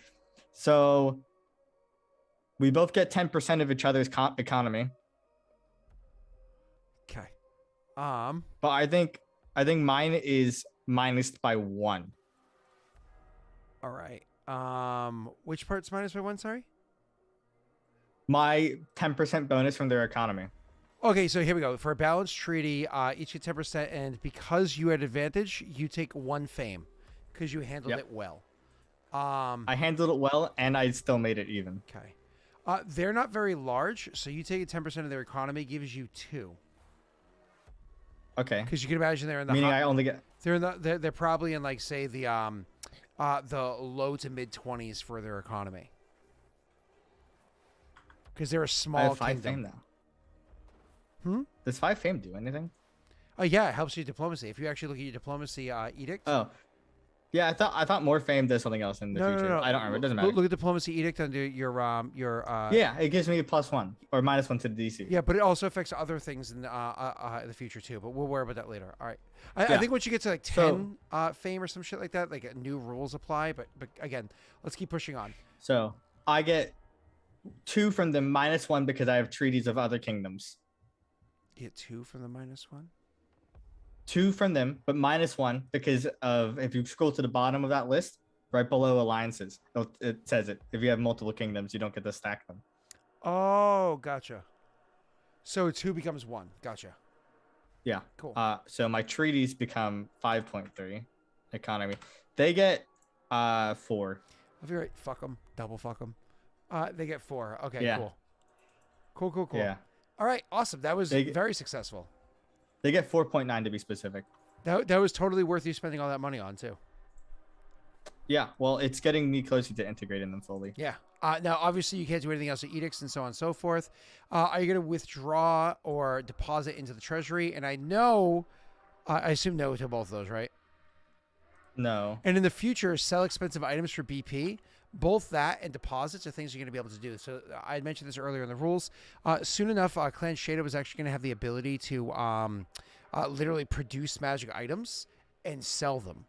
And he's going to be able to use kingdom rolls to be able to do that and have extra gold pieces or convert those gold pieces into BP for himself. Well, don't I have to spend money to make the magic items? Only the first one. So let's say you're dealing with a +1 sword. A +1 sword's market value is 2,315 if it's a long sword. But the base value is 1,157.5. You invest that gold, you make the other one, sell it, which gives you enough money to invest to make 2.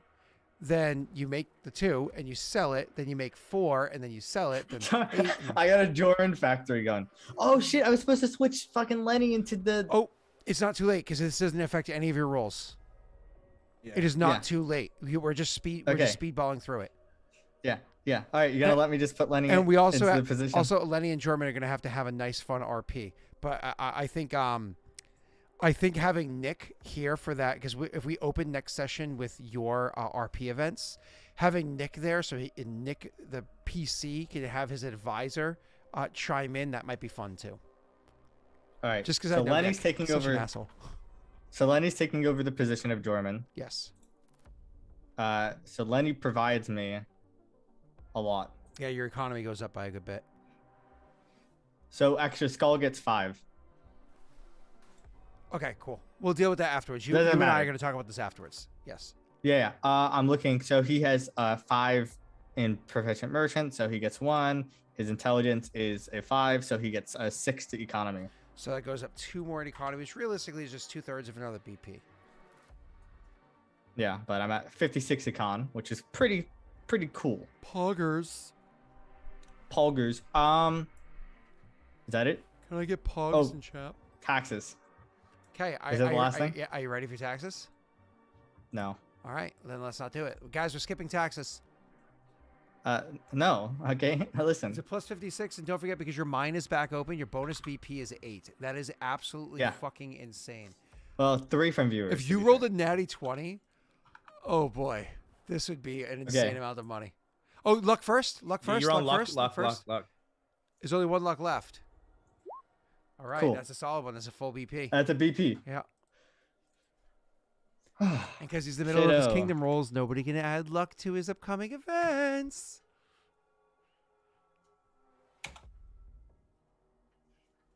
I'm excited to see this. I won't lie. Bonus BP 8. Yeah, it's gonna be so much. 16. Ooh, Oh, that was a good number. 33. Good number. Good Holy numbers. shit, dude. That's a lot. That's almost as much as Jake got? Jake got 34, I think. 37. Yeah, I natty he got. 20 though, so it was like a plus 10. Yeah. Oh my He god. got 37. That was insane. Ah, so you're back up to 33, which is actually, I think, more than Jake has. But I think Nick actually has more than both of you at the moment. Nick crushed it last time. He has 43 currently. Nick has 33 as well, but that's after spending some. Nick has 43. I have 33 as well. Oh, yeah.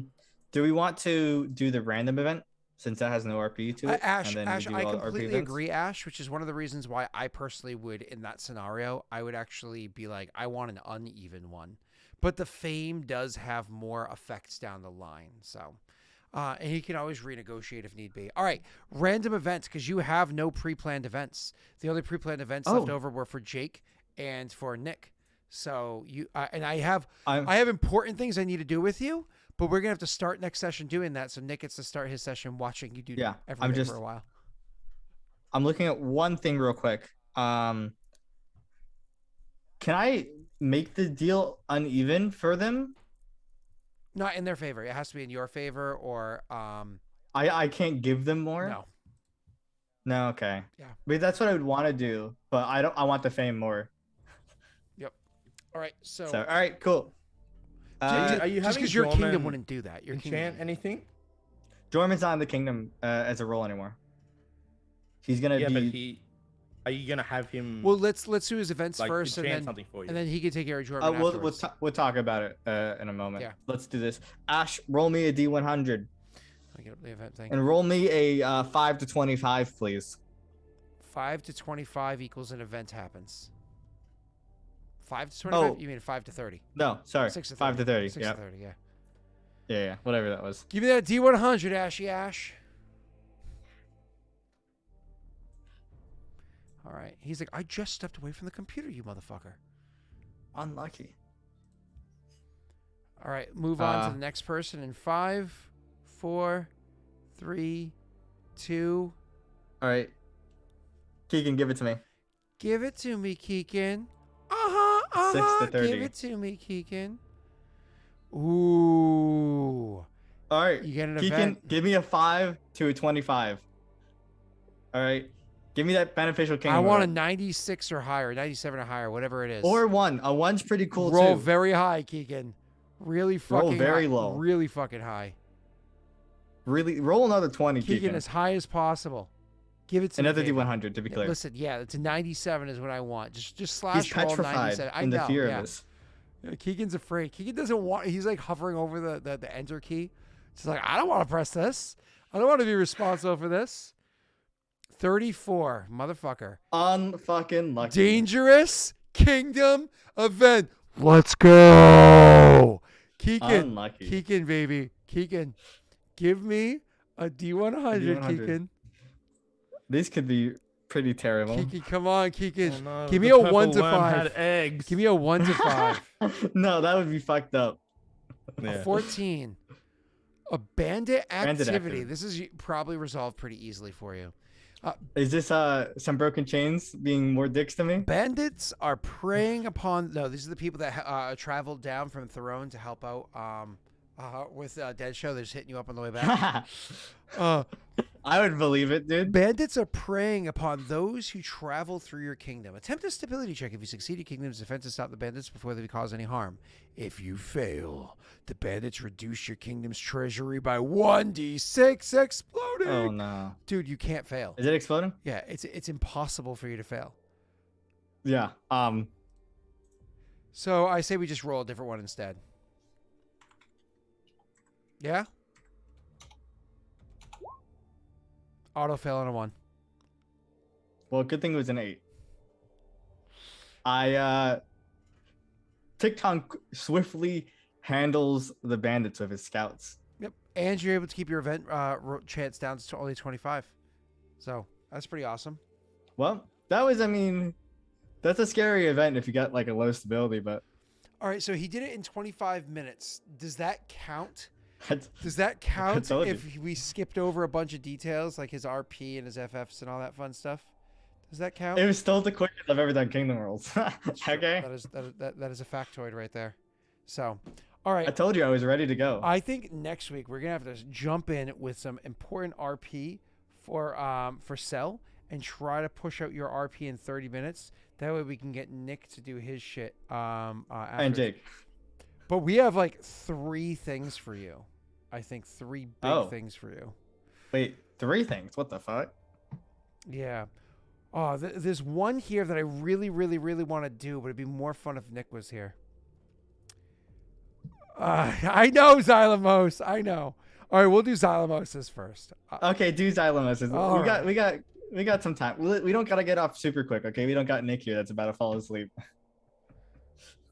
All right, so Jorman comes to you to have a conversation. Warlords, I just move in my new facility that's being made, and I'm just figure out new ways of do things to focus on crafts when strange thing happen. Salamander come to me and say that he is curious about many things. Curious about how craft, 'cause me craft's different than Salamander. Curious about you and fire within. Curious about kingdom. He wants spend time. Wants learn craft way we do. Learn you and the fire you have. Salamander wants to know more. I don't know, Warlord. This salamander, maybe the salamanders all want no more. Maybe spy. Salamander craft good. They craft their own way real good. But maybe salamander true. Maybe wants learn. Maybe want help. Wait. He can talk normal. I know Draconic. Well, he was speaking to you in your language out of respect, and you can switch it over if you want afterwards. I You're like, switched it to bro, Droid. what do you be doing talking like that? Yeah, I switched to the Draconic. Now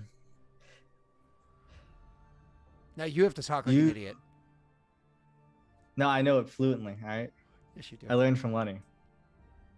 Wendy's really good with his tongue. He really is. I mean, he's a spellcaster. Gotta say a lot of words real quick.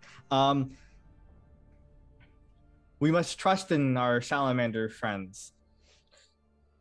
We have a mutual bond to the volcano. And with Krylene and Snaga. If the salamander wishes to learn how to craft with you, learn of the kingdoms of the surface realms, then I see no problem with this. As long as he understands to follow the rules of the surface realms. He nods and says, "He would like to speak with you, warlord. I could not bring him to your home, as it would burn." I understand. Shall we trek to the volcano? Nods. To Atayoki. Atahalan? Atayoki. Of course. What is it? Of course, icebergs are frozen rivers. Atahalan. Sorry, no, I don't get it. no. You never watched Frozen 2? I did. I just don't Where remember the it. north wind meets the sea. So There's I guess I a meet. river full of memory. Do I meet the Sleep salamander? my no, you don't want me to keep singing Frozen by heart, even though I haven't seen it in like over a year and a half. You're gonna get DMCA'd. Trust me. You know it's true. Just because they don't want to listen to me. All right, let's. I mean, the sad part is it's kind of not wrong. They would DMCA shit like that. They can't, not for saying lyrics. Uh, You are legally allowed to sing lyrics. 100% you're allowed to sing lyrics. Absolutely, you are allowed to sing. Let's go. That's freedom of speech, boy. let's go. Not freedom from consequence. Okay. Let's go meet the salamander. It's in also fair Atayoki. use. So, anyways, That's right. so anyways, you you go to meet with the salamander. So when you meet with the salamander, I'll allow you to the salamander meet with you inside one of the caves, and I'll allow you to start the introduction. They don't bow or anything like that. Yeah. Well, they're like also like a foot taller than me, right? More than they don't have a height, they have a length, and so they Yeah. can rise or lower as needed. But they definitely are over your head. Yeah.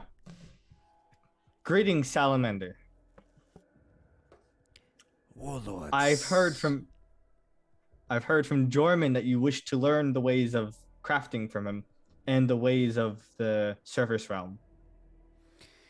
He looks at Jorman and looks back and says, "Yes and no. Our communications with one another's is a bit limited. I wish to show him crafts. I wish to learn, but wish to show.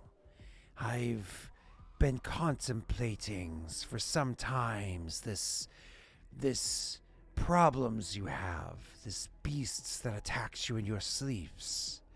I think I know of a ways to draw us out. I think I know of how to enhance what it is inside of you that it calls to." So you're saying you know of a way to lure it to me instead of it passively being by you. We could call it Yes. to deal with it. And maybe even traps it into an areas, not smalls like a prisons, but perhaps we can prepare a cave and makes it so it cannot just leaves the cave. You could encounters it when you call it on your terms. But That sounds brilliant. We have a plan to capture the creature, to harness its burning passion, use it for the good of my people. And if we could contain it to a spot where it cannot run away and it cannot harm my people, tell me of this way. he nods and says, "It will requires things that I do not works with, things that requires what your peoples can do. This is why Jormans was confused. Jormans thought I wished to learn. Yes, but no. More importantly, I wish to have his hands craft things that I can not, because I craft with heat of my body, heat. But this will requires metals crafted with no heat." Have I heard of cold iron? No. No. A metal crafted with no heat. Nod slightly. You have some allies to the west. You have a clan. I do not know the name, but they spend much time with creatures from other worlds, creatures from beyond. They should know, or can find out where to acquire the metals for this. You get the metals. I can explain how done, and then Jorman's immense talent can craft what it is that's required to call to and contains this thing. And then you can be rid of your problem. From theirs, then I'm interested in why it is that you have this fire within. I wish to watch you and observe. If I may be so bold, warlord, your fires cause not jests to the elemental of sorts. It calls to, and he looks kind of like slightly backwards towards the cave, others as well. Do you speak of your king? Not Or of the creatures he talked about, the short ones made of fire that were expert craftsmen? he says all such. I even have seen Throqua trying to make their ways out of the magma pools, interested when you come to visit the tunnels. I've noticed this when I was in there doing my own crafts. Warlord, I wish to understand why it is you have this sway. I believe we have the same interests, my salamander friend. What shall I call you? If you are to observe me and be around. He nods and says, my name is Xyle the Forgottens. I guess I gotta change the halflings then. Xyle the Forgotten. We will ask our allies to the west, Dancho Varix, for his knowledge on this cold craft. And then we shall learn why my soul draws creatures of flame. Nods and says, I am curious to learn these things, and I will be honest with you. What I learn of you, I will of course be telling my prince. I have no problem with this. We are in cooperation. They nod. You can go ahead and roll me a sense motive, though. You suck balls. I do very much suck at sense motive. Tesso just hears what people say, and then you know what? He chooses to interpret it in as positive as possible. Oh, it's not bad. Jordan probably gets one. Yep, but I'm it's not actually good either, literally opening him up right now. Did you get the same? better. Yeah, it's slightly better. Yeah. So, both of you guys believe him to be genuine. Give me 1 second to look up one last detail. Hold on. Yeah, the salamanders really haven't lied to me. Yeah, but it's, We've been relatively good to one another. salamanders are not weak creatures, though. They're CR6 creatures. Yeah, I could kill one now. Yeah. When I first met them, I would die to one. Ooh. And then just because this isn't, just to be clear, I'm rolling a bluff. But this isn't a bluff in the sense of like he's lying to you. This is a bluff in the sense of like a holding face. Yeah. Oh, it's pretty bad. Wow. Okay. I succeed. That's awesome. So you kind of I will get to this afterwards. So everything plays out as that. Anything else you want to say to him? Will you reside within my new city, the soon-to-be capital of my nation, Atayoki? Or do you wish to stay in these caves? or wish to be further west than my current capital, Fenitaru? He thinks and says, I wish to stay here where it's warm, where I'm with my people, but occasionally come out into the new home that you craft, one that will not burn by my presence, or at least be more resistance to it. I will scorch the grounds where I slither, but I will respect the distance required to not set fire to your homes. Jorman has just crafted a shrine under the ground to Snaga the Abusive. That may be a good spot for you to reside within the city, if you wish to carve yourself a path to it. He nods and says, this is very amicable for me. I am willing to find myself a home there. You say it's to Snagas. I will speak with the prince. Potentially we can properly construct a shrine to Snaga there. He nods. I would love to see your way of worshipping him.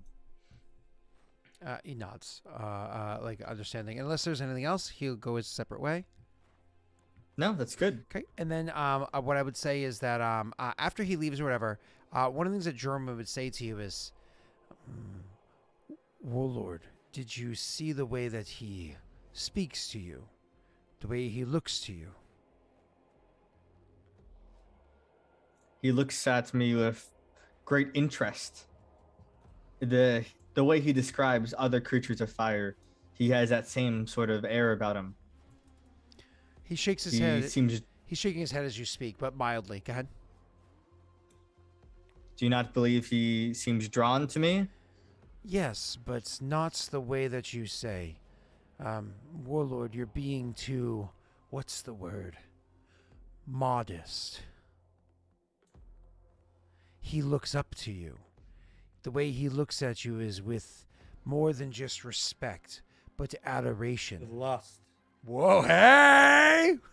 Oh, Yeah, burning hello. desire. He says, That's funny. he looks at you with more than just respect, but with adoration, with almost he wishes to follow where you lead.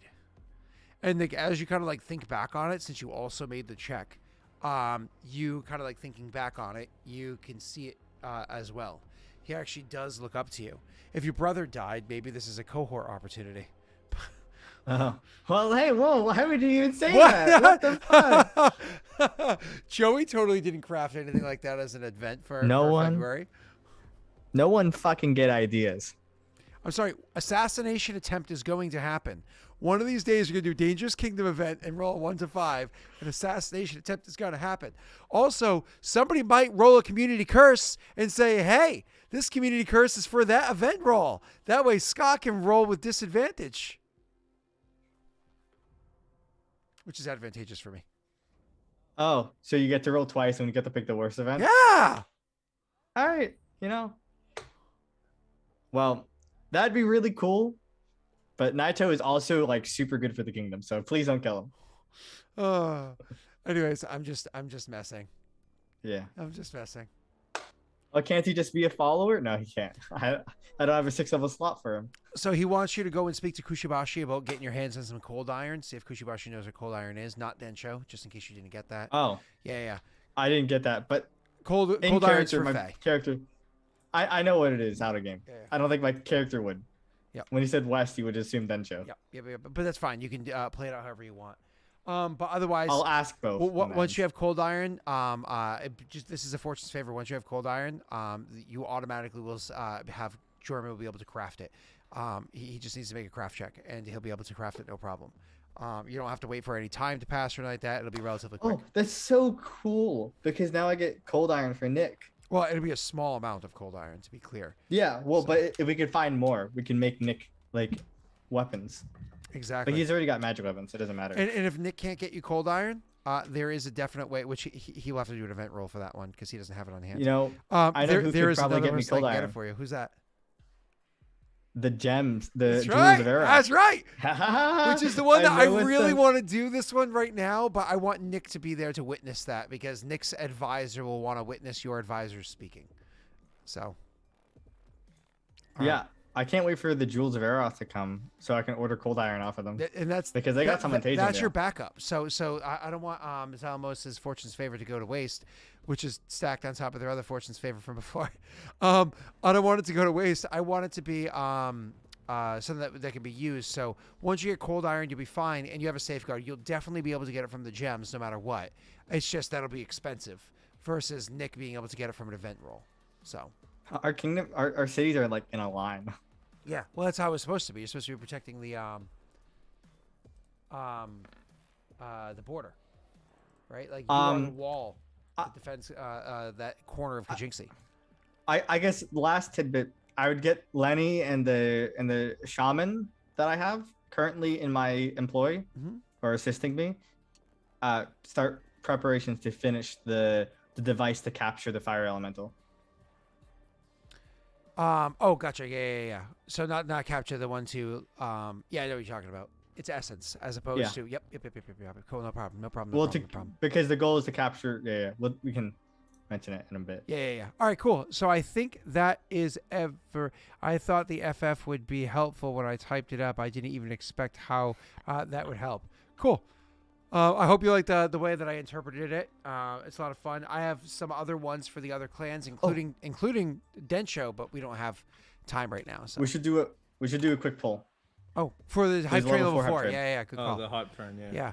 Well, since Nick isn't here today because he's being a good boyfriend and is taking care of his significant other, maybe we should. I'm putting his name. Maybe we should all lean to give it to Nick because he really needs the love, right, guys? He can level up one of his people. I'm not gonna say I've been kind of shafted on these, but the last like 5. I'm sorry. Who has the most successful kingdom so far? Jake. Excuse me. Who has? Jake does. Who has a friggin' a mountain of magma and salamanders that are like, hey, bro, well, hey, go make yourself. I'll make you a castle. They're not doing that. Yeah. Okay. They just made you a castle. They didn't make me a castle. But I got one vote. Besides, I personally voted for Jake just because I like Jake better. You're welcome. I'm the one vote. I'm the one vote for Jake. I went from 1 vote to 11. Yep.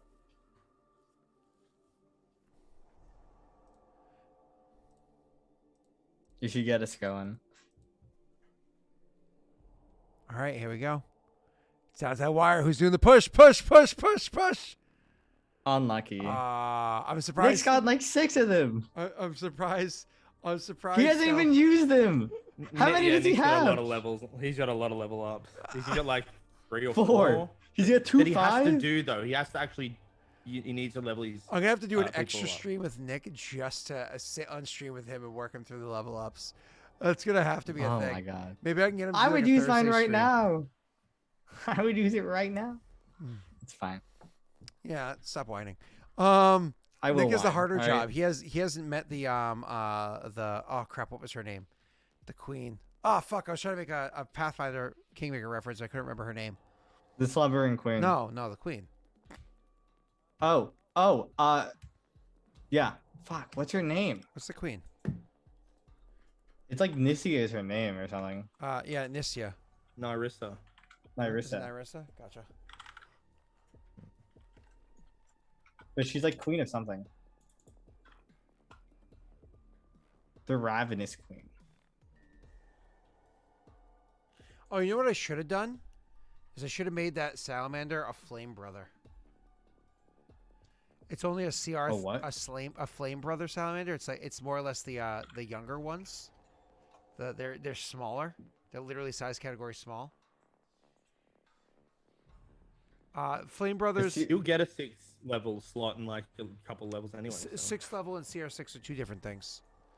Yeah, they'd be level 7 basically. But yeah, a CR3 creature and make him your that way you can have him as a potential advisor. Because like if you're looking at his skills, let's see, you don't care about acrobatics or bluff or craft weapons or anything. Which one? Let's see, he could be Can you link me? I don't see what you're talking A about. Flame Brother? Oh, the third party Yeah, part. yeah, The yeah. third party They one. just they Okay. never officially released material for it. Sense Motive, they're good at. Intimidate, they're good at, and that's all by Raw that they're good at. And they have decent stats. I mean, that'd be pretty cool. Oh, actually, you know what they're good at? Being if a you craft. if you change craft into engineering, and they have a high constitution for Warden. You know what I mean? Oh yeah. Right? I mean, they got a 16 con. Like that's pretty legit because their HD. I mean, Tark's better. Tark is better than because their the craft weapons is a plus 12. So if it's class skill, that's 3. That means it's otherwise a plus 9. Tark has like a plus 15. So that's a plus. Well, hold on one second. So that's a plus 4 is what they would apply as a leader, I believe. It's either a plus 4 or plus 5 they would apply as a leader. I'm not sure what Tark does. Tark gives a plus 5. Yeah, so they'd probably be on par with Tark. Although Tark could then go on and start building with Monument Builder. You could start doing shit like that. Yeah, I mean that's for the future, anyways. But I just thought making them small size instead of the typical medium size, but very long, so they can rise up and lower. But anyways, we should probably get going so Jake can get back to being a dad. So, and I have to go to sleep because I have work tomorrow. So thank you everybody for coming by and hanging out. That was a lot of fun. Thank you especially to Joey and Ash, who came in and had that super awesome RP with Jake. That was a lot of fun. And we might be doing a guest next week as well. That's a hard maybe for an entirely different type of RP. But yeah, it's a hard maybe because we already have so much stuff that's kind of like stacked up to next week. All right, cool. Thank you, everybody. Thank you. Let's see who we can raid.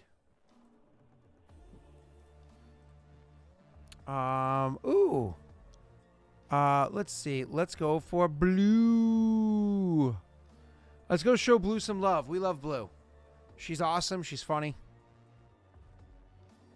And she's better than Rena at video games. It's probably true. I mean, it's not saying much. My 6-year-old daughter's better at video games than Rena, and she's never played one, so not really. I need to mark down some events to do. Yeah. All right. Thanks, everybody. Bye again. Kill.